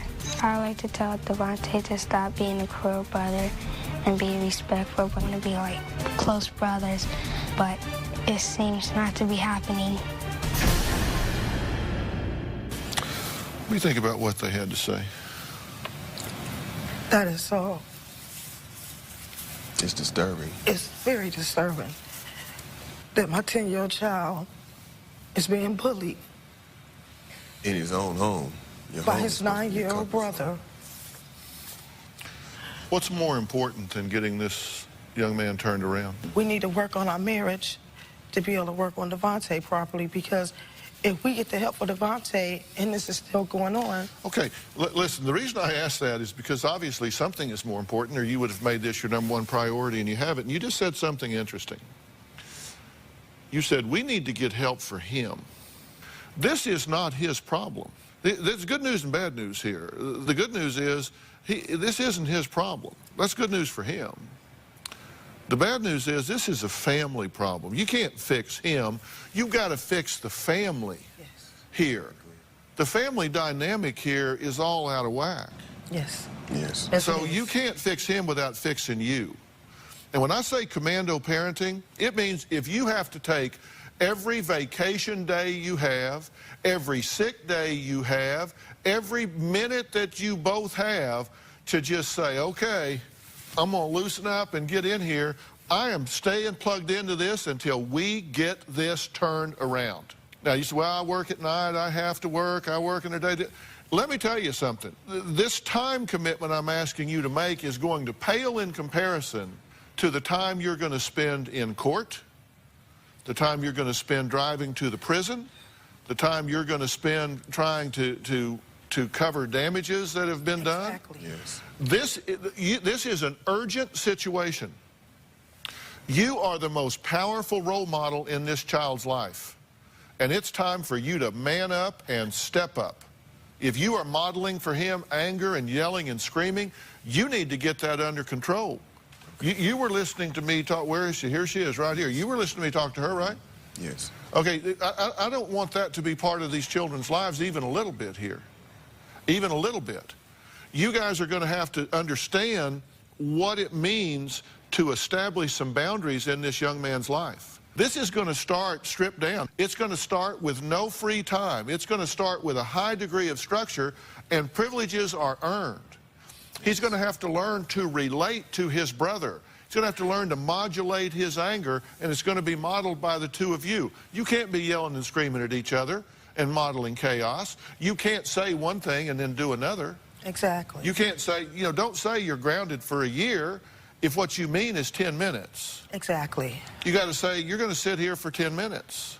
How do I go about, because I can put Devontae in timeout, and before I can walk away from his timeout spot, he is beating me out of that spot. You do it until. You do it until. And if it means you have to put him back there 1,000 times, then you put him back there 1,000 times. And kids throw tantrums, and they'll yell and scream. And you say, no, I'm not going to give in. They go, okay, well, I'll tell you what. I'll throw up. That'll get them. Exactly. I'll throw up. So then they'll throw up. And if you come back and get involved in this, they go, okay, no, then I'll choke. Okay, then we're going to choke. But when he gets through with that, he's going to do it again. He's going to serve his time. Okay. And he needs to learn that with you, or he's going to learn it from the authorities. And that's exactly what I'm afraid of. And that's what needs to happen. Now, I will get you some help with this. I will get you a family professional that will come in and help you do this. Okay. But they're not going to come in and fix him. They're going to come in and fix the family. And we're the ones who need to be fixed first. Okay, are we clear on this? Yes, we are. All right, we'll be right back.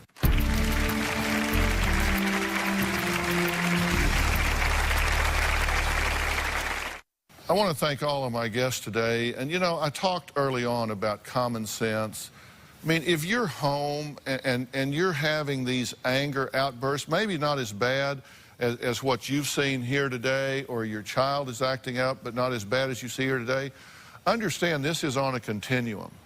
And you pass through lesser degrees of anger to get where you are. He passed through lesser degrees to get where he is. Early intervention is the key here. And I have great confidence and faith that you guys can do this. I really do. And I have confidence that your son really wants to do the right thing. Do you think he does? Yes, I do. And you said he's already shown some hope here, right? Yes, he has. How so? Once your crew came into our home, well, once they started calling, he realized he's very intelligent, and he realized something was going on, that we were recording him. So he started acting better. And once the guys came to our home, he talked to them and told them that he didn't want to do this anymore. And we see him working really hard from the last few days with you guys coming into our home. Well, and that's a 9-year-old doing this on his own. Yes. So what we'll do is just move that crew there permanently, and we'll have everything fixed. For more advice on controlling your anger and commando parenting, go to drphil.com. Thanks for being here. So long.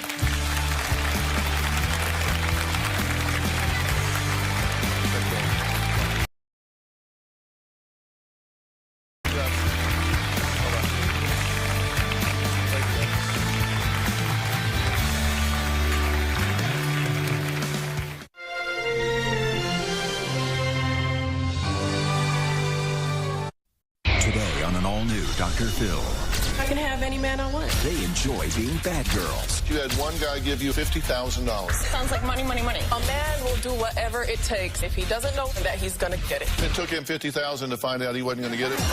But do bad girls get good guys? How many times have you been engaged? 19. Or bad boys? I wouldn't give him a second look. I won't give him the time of day. You know what, sweetie? You won't even have a chance. This is going to be a changing day in your life. Have a good show, everybody. Here we go. If it matters to you, that's what I want to talk about. Are we ready in the booth? Let's do it. Go, Dr. Phil.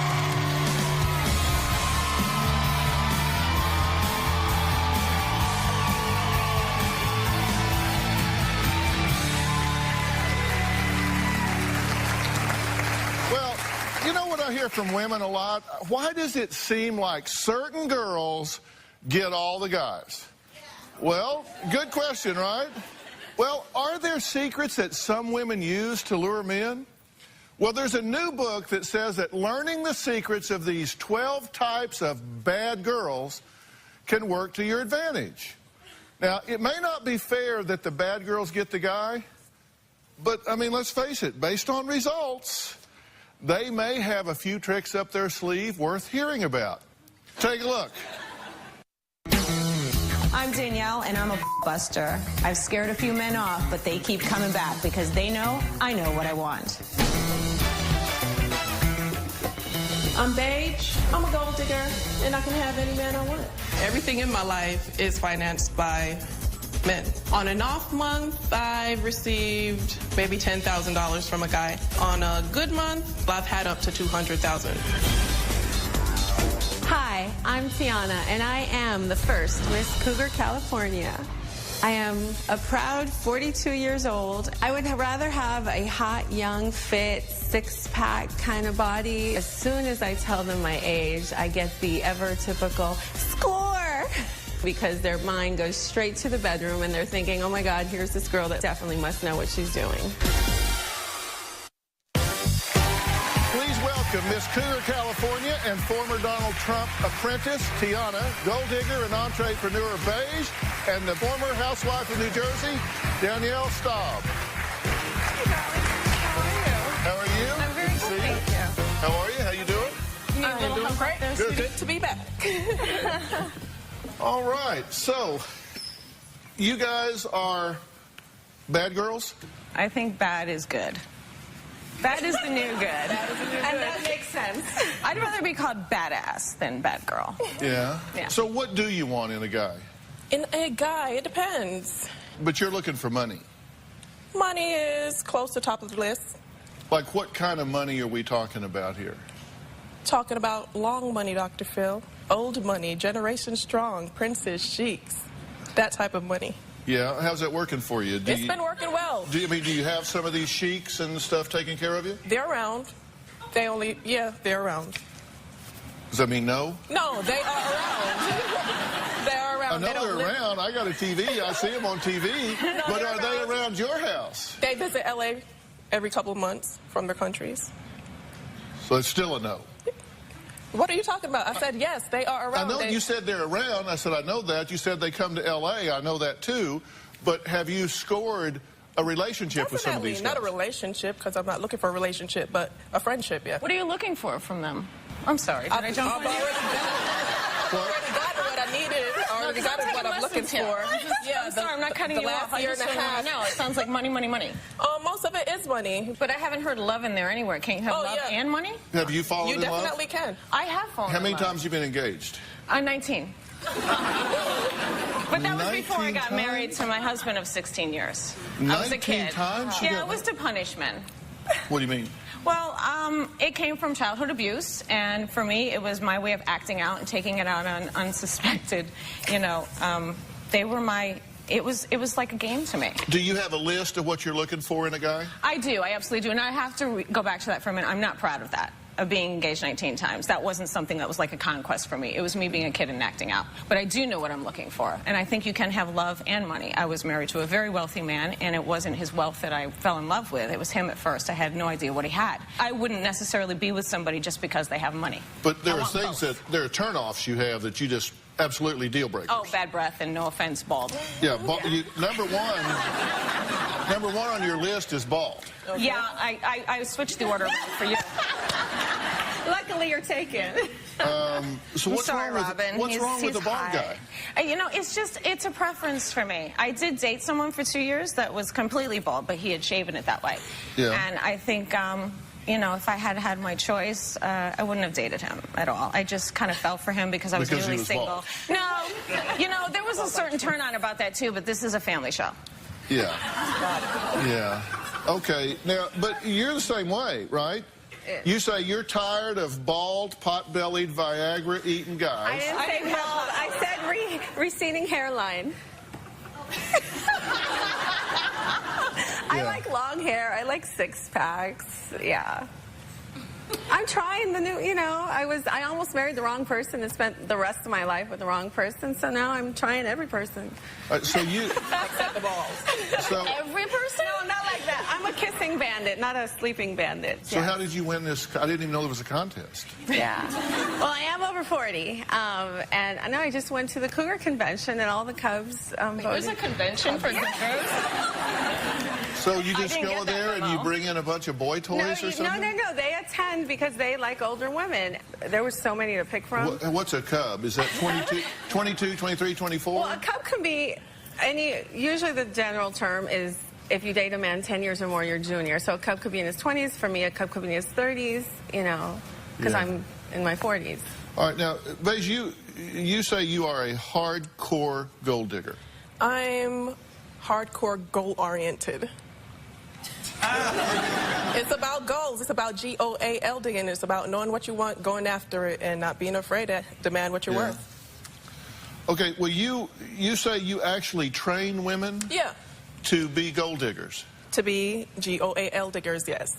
I actually mentor women now. Well, that's not what you said. You said you were a gold, G-O-L-D digger. Yeah. Now you're saying you're a GOAL digger. Yeah, because there's a difference. A typical gold digger would aspire to marry a man for his money. I don't believe in marriage, and it's about getting what I can without giving it up, without sacrificing myself. So. Okay, but you tried to get money from men. Oh yeah. And you've got 4 or 5 paying your bills now. Yes, I rotate them daily, weekly, monthly. To pay your bills. To pay my bills, yeah, that's one of them. So what do you charge an hour if you train a woman to be a gold digger? I can train them through phone conversations, emails, via webcam, one-on-one. But you said that one-on-one on a night on the town starts at $400. Yeah, it's... An hour? No, for a couple hours. For the night. Are you having sex with all those men? Oh, no. How to get what you want without giving it up. That's the name of the book. Okay. How to get what you want without giving it up. Yes, it as in. And so you make out with them? Sex. No, I don't make out with them. So really, you said that you had a guy in the last 6 months. Emotionally void? Like, how do you do that? What do you mean, how do you do that? So, like, you're not feeling anything. You said you don't believe in marriage. You don't believe in the sanctuary of love and marriage. Okay, you no, said in the last 6 months. Hang on, you said in the last. I do enjoy kissing, though. I do enjoy tenderness and a touch and companionship and cuddling. Yeah, and you see where it got you, right? Well, honey, I was married for 16 years, and I have 2 children. Okay. Yeah, but so I left that marriage for personal reasons. Okay, whatever reasons. You see where it got you. But I had love in between there. I am being nice. I'm being honest. I'm asking forward questions. You said that in the last 6 months. I ask questions. And mine works for me. Okay, hold on. You said in the last 6 months you had one guy give you a total of $50,000. Yes, sir. $50,000. $50,000. The type of guys that. But you're not sleeping with them? No, I'm not sleeping with them. The type of guys that are in my circle, that's nothing to them. I'm talking about billionaires, people who race horses for a living. That's nothing to them. So what did That's a couple bags, Louis Vuitton bags, please. So how does it come up where they just give you $50,000? I'm just wondering how that conversation goes. They're hanging around and say, well, Beige, Beige, I want to drop 50 large on you here. I mean, how does that... Dr. Phil, it depends. It really depends. It may be... Well, how did it... It may be a trip. They may have business meetings in Paris or London the next day, fly me over there, we go shopping. Okay, so let me get this right. Some guy flies you from Florida to Paris, takes you shopping, but you don't sleep with him. Exactly, and I wrote about that experience in my book. No, I don't kiss them. You don't kiss them, you don't sleep with them. They just fly you over there to spend 50 grand on you. A man will do whatever it takes to try to get with a woman if he doesn't know up front that he's going to get it, right? Or not going to get it. So it took him $50,000 to find out he wasn't going to get it? Like I said. Yeah, like I said, he was a billionaire. That was pennies to him. Wow. Wow. So you just don't have... Do you have anybody that you're intimate with? Not right now, no. I've been single for about 3 years. And so you're celibate? I wouldn't use the word celibate because if there's somebody that I wanted a relationship with, then I'm open to it. But there's nobody who... You were engaged 19 times. I assumed you had sex with all 19 of them? I absolutely didn't. No, it was a game to me. It was. Really? I don't think that was a really good time in my life. Yeah. But no, I didn't. But I slept with a few of them, and it was quite nice. And how about you? Are you sexually active with these cubs, as you call them? I like the sexual tension, and I don't necessarily have to go all the way. I will with a few that make it, you know, that I get attached enough to that level, because I do have to have feelings to sleep with somebody. So, all right, next, more Bad Girl Secrets revealed, and we're going to find out how these women get exactly what they want from men. We're going to find out how they do this.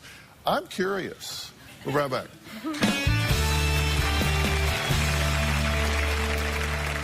Tomorrow on an all-new Dr. Phil. We're going to lose our home. We have to file bankruptcy, and I'm the reason for all of this. A relationship based on deceit. You shred your pay stubs. He scolds me like a child about spending money, so I lie. Forgive me. He's asking you to forgive him? Financial infidelity. Are you here to defend this or to change this? Which is it? Then on Thursday, the Dr. Phil family returns. She's really wrapped up in drugs. What will it take? Do you want to get well? To save Alexandra. I don't want to come to your funeral. That's Thursday.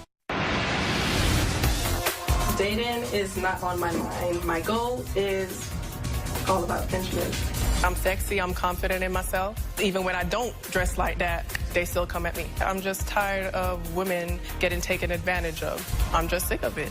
How do you decide what you're after? I came up with something that I call a wish list. And every time I meet someone, it's my goal to have them get something off that list for me. Really?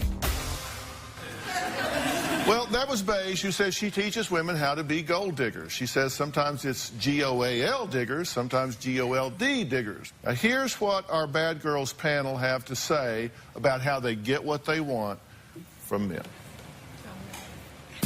I'm always making a new wish list, and I don't stop until I get every item. It can be college classes paid for, your mortgage, a laptop. Then you match each one up with the man. He may be able to only get you one thing, but that's okay. You can get the rest from other people. Sensuality is a weapon. You can use it to get whatever you want. Remember, ladies, it's sensuality, not sexuality. Do not be afraid to show off your assets. The key to presentation is about accentuating your curves and camouflaging your flaws. When I walk into a room, I'm not afraid to make eye contact with a man. I like to let him know I'm interested. If a man is looking anywhere but in your eyes, you've lost him. You're not getting a second date either. If you want to find men with money, you got to go to the country clubs, the casinos, the opera.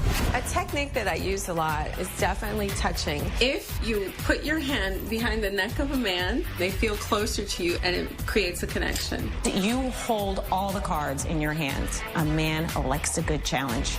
A mistake women make when approaching men is being scared to ask for what they want. Stop dropping hints. He's not scared to ask you for what he wants. Men are attracted by their eyes. Put it out there. Play with them a little bit. They'll come to you, trust me.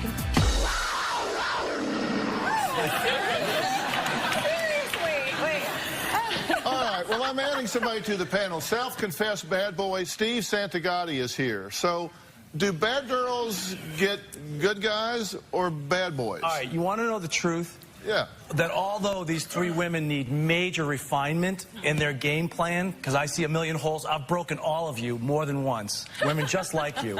Very, like, easy, like on a weekday. What they're teaching, no joke, what they're teaching you ladies is something very important. We do fall for the elements in them because men are very competitive. We want to get them and break them and get them into bed. And also, like the gold digger here, there's a lot of stupid men out there. I wouldn't spend a nickel on a girl until I knew if she could at least make out, like the make-out bandit here. So you're saying you're immune to these tricks? I'm on to them. Now you're on to us. You're on to him. I'm immune to him in a lot of ways. If you met him and we're going to... I wouldn't give him a second look. I didn't Why like not? the shoes. Because I just don't have time for people who give their opinion without me asking. Right. And see, here's the deal. What happens is this, Dr. Phil. Bad boys, when we're going through our 20s, we're experimenting with all kinds of different girls. And then we get in our 30s, we try to find women like you.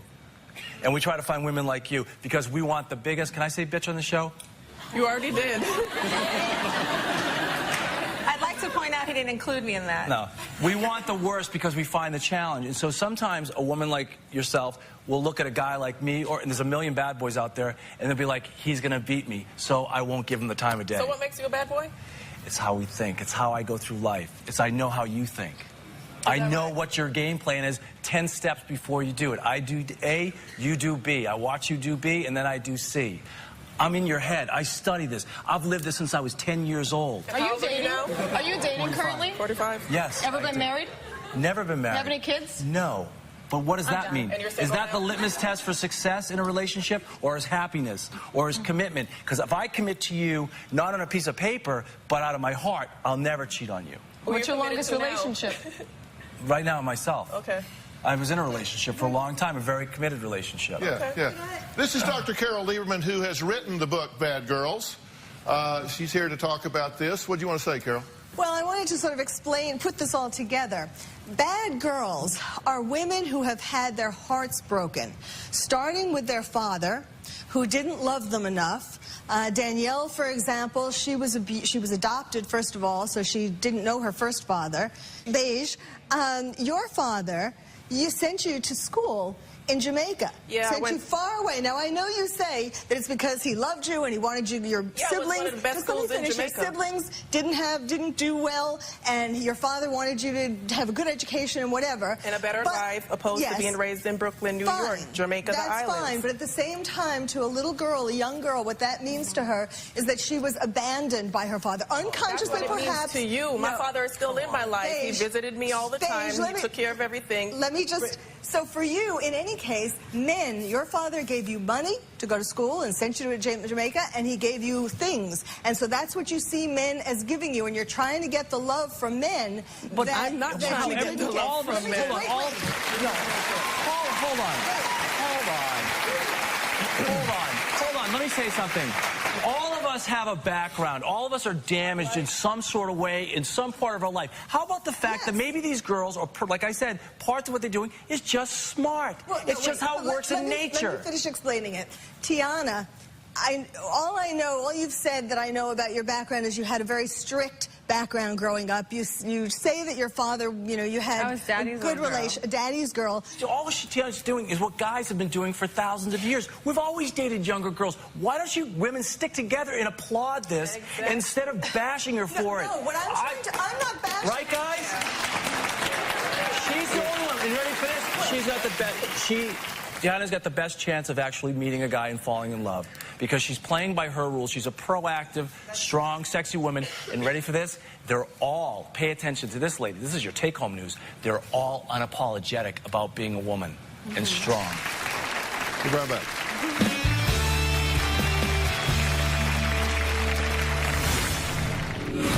You actually broke the law to make this woman happy. Right. I'm sorry, but that's hot. No, you're a sociopath. Did you just call me a sociopath? Yeah. I've been called worse, sweetheart. I am so angry I can't see straight. I told you I hated you, and I do hate you. Dr. Phil, I know I'm failing. It can't continue the way that it is. Your daughter drank bleach from a sippy cup. She's had lice. She's had a book bag with maggots and mold. I'm being the best mom that I can be. Living with Tori is like living with the Antichrist. I see absolutely no redeeming qualities in this child. None. Why are you allowing this man to treat your daughter in this way? Gina is so determined to make her 16-year-old daughter a model that she has her doing chores in high heels. This is her dream, but I'm motivating her. You can't be serious. You bullied your cousin with Down syndrome and kicked her in the back? She is disgusting. Have you seen her? All this May on Dr. Phil.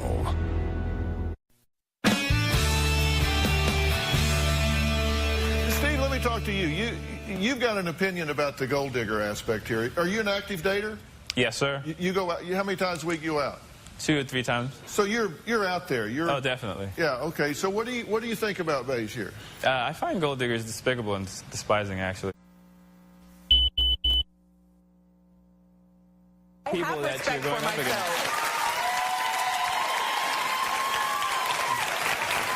So you say he doesn't like you because he doesn't have money. Yeah, of course. You go out 3 times a week and nobody hits on you. If you had money, you'd get a lot more hits. You'd be a lot more happier. Find a real job. I'm sorry. Yeah, you can't comment on my happiness, though. Happiness is not based on money. How do you know he doesn't have money? money? The whole expression shows that you aren't happy. I said that how you're do you not know happy. he doesn't have money, and how do you know he's not happy? He just said he goes out 3 times a week, right? Yeah. To what? To meet girls, and they don't really hit on you, To right? have fun. To have fun, so you have fun. You'd back off a gold digger right away, right? Why wouldn't you? Of course. Yeah. I can see him coming, actually. There you go. Yeah, sure. All right, Annalisa, what do you think about the cougar aspect of this? Stand up if you do. Well, I'm not a fan of the whole cougar connotation. I think it's degrading because, older men can date younger women and there's no title on them. But what Tiana did try to do is she tried to take a title and make it something different and unique. I don't necessarily approve of the way that Tiana dates only because she dates people that are emotionally unavailable. She dates people that they're going to go nowhere. But with that being said, I know she is just having fun, that she likes to say. But at the end of the night, after we're done having fun and hanging out, then she's always like, when am I going to meet someone like your husband, Nicholas? Well, her husband's amazing. I'm just having fun right now. When I find the person, I'm open to him. All right, Dina, what do you want to say? Well, I mean, this is a lot of information. I can see a little bit of myself in each of you. I've definitely gone after money before. I've busted plenty of and, I'm 35, so I'm kind of a cougar in training, and I like to date younger men. But at the end of the day, I have to admit, I want a husband. So if you guys can give any information on how to actually snag a husband, I think that's what a lot of women out here are struggling with today. See, that's the problem. That's the problem. I'm not trying to be critical of you. I'm trying to help you understand. In the end of the day, it's not about breaking hearts because your heart has been broken. It's not about punishing men because things in your background. It's about still wanting to find that love, and you've given up on being loved for who you are, so you go after something else. To meet someone that you just, the fireworks are insane, are so rare. And as far as I'm concerned, I don't feel badly for the guys that you get and you get and you get, because it's buyer beware. If you're stupid enough and not alpha male enough, that's your problem. No one's going to put training wheels on you. My point is, while you're out there dating, before you have that connection where it's like, oh my God, be smart and be dangerous. Yeah, okay. So you said you actually were punishing people. You actually wanted to hurt people. Yeah, but it wasn't them I really wanted to hurt. It was the adults in my life. Yeah, they disagree with what Dr. Lieberman says. You agree with what she says about you. I do. She's got me. All right, next. He went to jail trying to please a bad girl. We'll talk to him when we come back.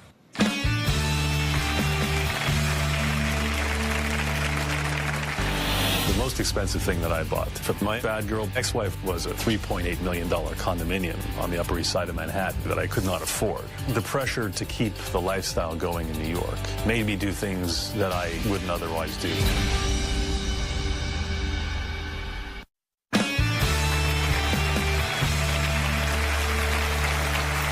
We're talking about bad girls today. Now, our panel of bad girls say they know what men want and how to get them. What's your #1 trick with a guy? If you want to get a guy locked into your tractor beam, what's your #1 trick? First is eye contact. And just, Amir, if I may, can I just have your hand here for a second? Sure. It's just so much of, just to get their attention, just slide your hand off of theirs. You don't have to do too much. Okay, what's your #1 thing? Not paying that much attention. Like he said, guys love a challenge. They want to know who is that woman that's not all over me.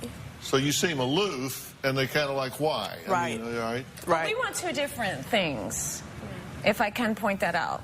I do want love. Yeah. So I do want that touch, and I do want that companionship. Love too. She just doesn't find Yeah, it. and I'm 26. She's my career a lot is my younger than #1 me. goal, and right now it's about giving back and helping other women. The secrets I've learned throughout the years, that's what I'm teaching other women now.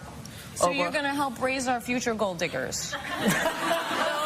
I'm bringing awareness and showing women how they can get what they want. And there is a big need. I see the letters every day of women who knowing what they want, but not how to get it. What's your #1 trick?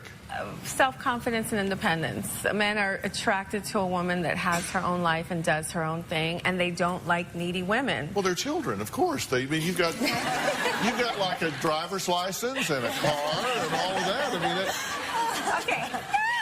I already gave up and learned quickly I can't do the 20s. I'm okay in the 30s. all right. Okay, well, I want to introduce Lauren to this conversation. He was 20 when he met the woman he ultimately married. He feels she was a damsel in distress. He says he went to jail trying to keep her happy. Take a look.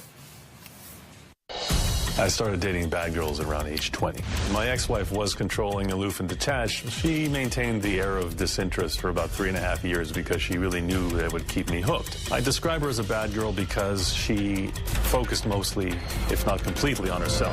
I became more successful and we moved to Manhattan. She followed me because I had a great job offer in investment banking there. The most expensive thing that I bought was a $3.8 million condominium on the Upper East Side of Manhattan that I could not afford. The pressure to keep the lifestyle going in New York made me do things that I wouldn't otherwise do. I did some illegal things that ended me up in prison. I specifically was sentenced to prison for 3 years for what's called wire fraud. After about 10 years of being married with my then wife, I ended up getting a mistress who was also a bad girl. This mistress turned out to be a little bit off the wall because she tended to show up in places I would never have expected. In my apartment, in my lobby, at my work. Having a mistress didn't help me escape from the problems with my wife. I finally separated from my wife after 12 years of marriage. My wife ruined me emotionally and financially because the pressures of keeping the lifestyle were so great that I just couldn't manage them. You actually broke the law. Yep. And put yourself in harm's way trying to come up with enough money to make this woman happy. Right. So you, I mean, but come That's on. hot. Did you? Sorry, but that's hot. You're a sociopath. Why do you say that's? Why do you say that's hot? And somebody asked you? I don't need to be asked. Are I'm you going to tell you what I think. Are Yes, you a doctor? you're not the boss Wait, are you of a me. doctor? Did you just call me a sociopath? Yeah. Oh, then God bless, sweetheart. If you're telling him, Anyway, I think talked it's to the really, hand, but I don't know really what's hot. been. What he What did. about that? Because he did it for love.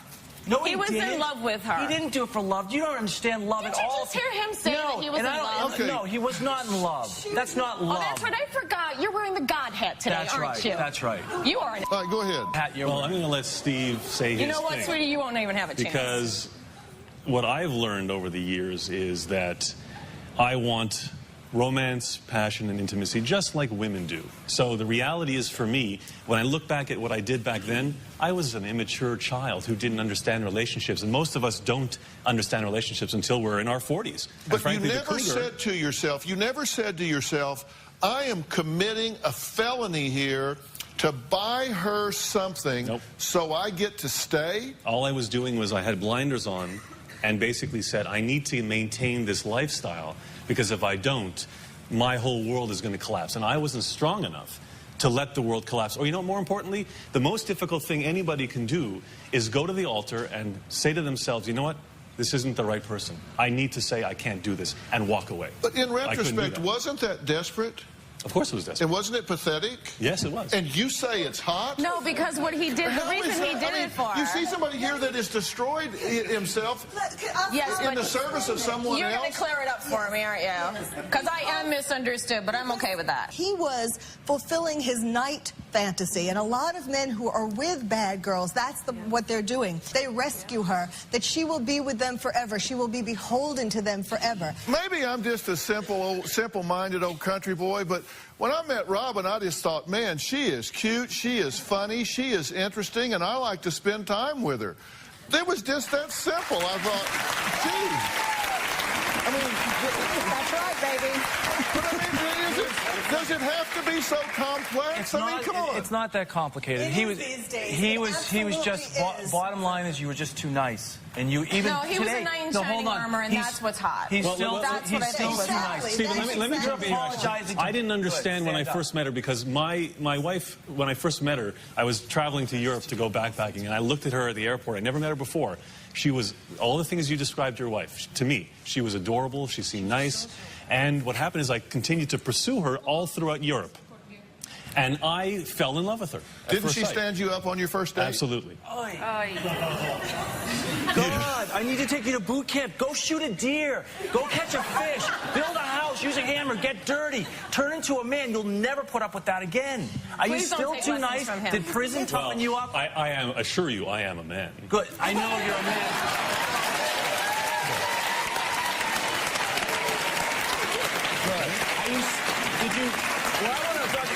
Did he learn anything in prison? Did you get tough in prison? Actually, no, I didn't get tough in prison. The guys who were tough in prison ended up going into solitary confinement. And I was smart enough to not get tough, because I had a couple of guys come up to me, and they were looking for a fight. But I mean, honestly, I think common sense is just not common enough anymore. And I honest to God, I have to say, when I met Robin, I liked hanging with her. And as I talked to her, her values, her beliefs, everything seemed consistent. She didn't want anything. She didn't need anything. She was just like, hey, let's just hang out. We got along great. Does it have to be some complex Freudian Oedipal complex? But how many women did you date? That magic you had with your wife is special. It's rare. So you saw it and you grabbed it. But most people, if you're too busy gold digging or getting engaged, it'll just fly right by you. Well, we got to take a break. Sorry, I got to pay some bills here. Next, warning signs for men who may need to avoid being the next victim of a bad girl. We'll be right back.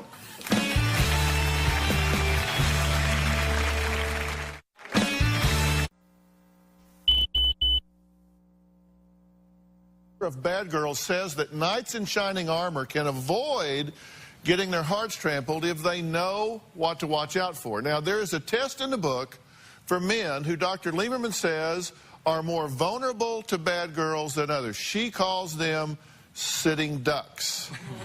Now, okay, we have a few guys in the audience who say they need a little help in the love department. First, I'm going to talk to Kyle.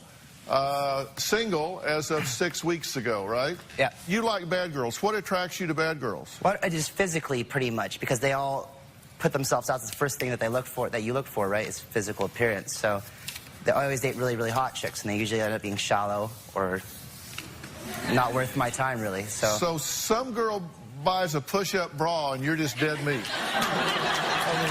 There's a lot more to it than a push-up bra. But... I mean, really? Are we that hedonistic that a short skirt, some boots, and a push-up bra, and we're like, okay. Yeah, it's exactly what we're talking about. It's primal instinct, and that's what you're attracted to right away. So then it's first looks, right? Is he a sitting duck? He is a sitting duck, but he actually is partly a bad boy because there's... Yeah, exactly. because so it just clashes. He has broken some hearts, too. Sorry, Rudy, stand up. All right. Are you a sitting duck? I think so. Why? Because based on what you're hearing, that's what gets you, right? Yeah. If you met him, would you know how to get his attention? Oh, he's easy. So you He's super easy. But in a cute way. He's really sweet. That's why. Like, too sweet. Too sweet. Too sweet. Would you prey upon him? He would be an easy target. Yeah, the change in my pocket's not enough. Just loosen the tie a bit. Just put your swag on. He's a little uptight? Just a little bit. He would be like my home base. You know when you go to a bar and you need the safe guy to stay at? Yeah. He's the safe home base while you then I walk meet women around. at bars, and they ask for my number, and we correspond, and then they're not interested. And I'm like, Are you keeping eye contact with them? am I keeping eye contact? I try. Because if they're looking around and they're not looking at you, believe me, they're looking for something else already. And you should get their number so you're in control. You can't wait for them to call. That's what I tell the women. But not only that, women, beyond all that, scientifically, nature, this is evolution, women can pick up on alpha males in a room. They can smell you a mile away. They can see the way you carry yourself, your eye contact. I think we all pick up on each other. That Megan Fox thing that we see beyond the way she's dressed is that confidence. She walks into the room like she owns it. She's a predator, not a victim. Walk into the bar next time like a predator, not a victim. Okay, Jan, stand up.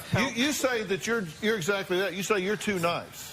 Well, people have told me I'm too nice, but I'm from Wisconsin. I try to be a nice guy, right? I mean, I hope my mom raised me right. You say the girls that you date marry the next guy. Yeah, I'm like the real-life version of Good Luck Chuck. Okay, now, you said something that I thought was interesting. You say you are attracted to bad girls. Physically attracted, but you want a nice girl. Yeah, I mean, there's definitely something sexy about a bad girl. Just the confidence.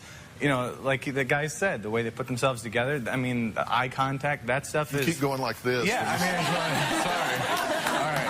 I'm a boob guy, all right? No, sorry. No, he did. He did. He said, you know, the way they put themselves out there. And I put my hands in my pockets, you'll say something different. But no, I mean, I'm a romantic. I mean, I want the girl that I can go home with, cuddle up with, and everything. I don't drink. I don't go out to bars, do the clubbing thing. All right. Well, before the show, we introduced our single good girls and good guys to each other. We're going to find out if sparks flew or fizzled backstage when we come back.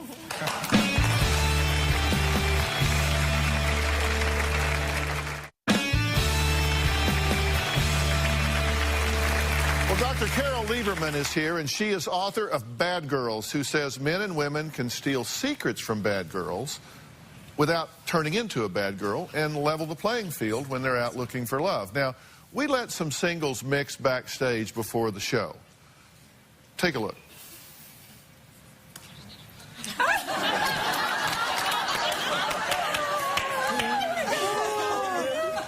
I haven't been dating for damn near 40 years, but that's not working. I mean, one girl's on her BlackBerry, the other one stands there like he's waiting for the bus.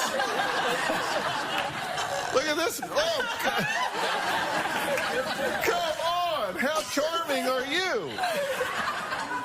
Look at this. They're disconnected completely. Oh, here's Wisconsin. He's happy about it, though. But he's happy. We got the BlackBerry over here. Look at his feet. His nervous leg. Are you kidding? Come on, guys. If they put you in a target-rich environment, you at least get over by the target and say, hey, baby. You say something, right? I asked for names, right? Yes. I walked in the room and said hello to everybody. But I have to be honest, I always scan the room to see who's checking me out. And if I really didn't see that any of these guys were paying me any attention. And as a woman, I want to be pursued, so I just got on my phone. She comes in the room, you don't check her out. She was hot. Yeah. You were sitting over in the corner. Her legs are beautiful. She was right across from me. Thank you. Well, Nobody said anything. What would you have done if you'd been in that room, Danielle? If you were going in and you wanted to meet somebody, what would you have done? Well, definitely would enter the room last. You get everybody's attention that way. So you'd be fashionably late. I always am. It's just in your walk and it's just in your confidence. Like she was mentioning earlier, if you're confident, everyone picks up on it. If you're not, more people pick up on it. Okay, you wouldn't give any of these guys a time of day, would you? I mean, just be honest. I need an assertive man, so no. But I mean, wouldn't you scan them and say, you know, the fashion's not high enough, the watches aren't hot enough, the... But hold on a second. Just the way That's what happened to me when I was when I separated from my wife. I went on a dating binge. Okay. And I had all the accoutrements of wealth because I still, even though I wasn't making a nickel, I had the clothes, the cars, the jewelry, the diamonds, I had everything, okay? So if I walked up to somebody, literally in the subway, I gave them my card, and they would take the card and they'd call me. One of the women that I actually fell in love with ended up saying that I was like a poser because I looked good, I looked the part, and you probably would be attracted to me because I have everything that you're looking for, but actually my bank account was zero, okay? So I would draw you in, and I'd be doing this with you because you'd want the paycheck. No, I do my research ahead of time. There's inside contacts But you from don't the know who I am valet in the guys, subway? But the I gotta security tell you, guards. I got to tell you, if I was a girl out there and some guy came up like that and he had on like a Rolex and he pulled up in a Ferrari and this and that, first thing I'm going to be thinking is, that boy's got a lot of bills. I mean, that wouldn't necessarily mean well. I have to say about, you didn't ask me about my opinion in the room.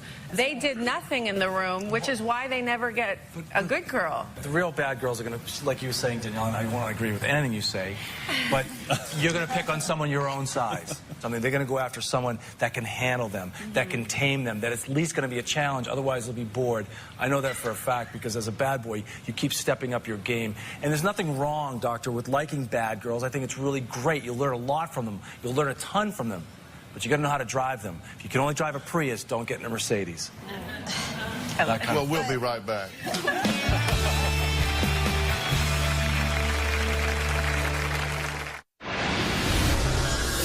I feel like I'm in Bizarro land. I'm Jutalian. Jutalian. I date Jews. I am better at making things complicated for myself. Hello, I am Italian. Well, that was a clip from Danielle Staub's new show on Wealth TV called Social. Now, she's going to be interviewing celebrities, touring mansions, and giving the viewer a glimpse into the life of socialites. So you can check your cable listings for Social. It's on Wealth TV. You have fun doing that? A lot of fun. And royalty. Don't forget royalty, too. I have. Yeah, of course. But thank you. Yes. Yeah. Very, very. It's so much fun. And we're only part way through it. We have a lot more episodes to tape. This will be interesting. You can go to drphil.com. You can take the sitting duck test for men and find out what kind, if any, bad girl you may be. So I've got it all right there. Thanks to Dr. Carol Lieberman, author of Bad Girls, and Steve Santagati, author of The Manual, A Dating Guide for Women. Beige also has a book called The Gold Digger's Guide. You can find the link on drphil.com. Thanks to all my guests for being here. So long.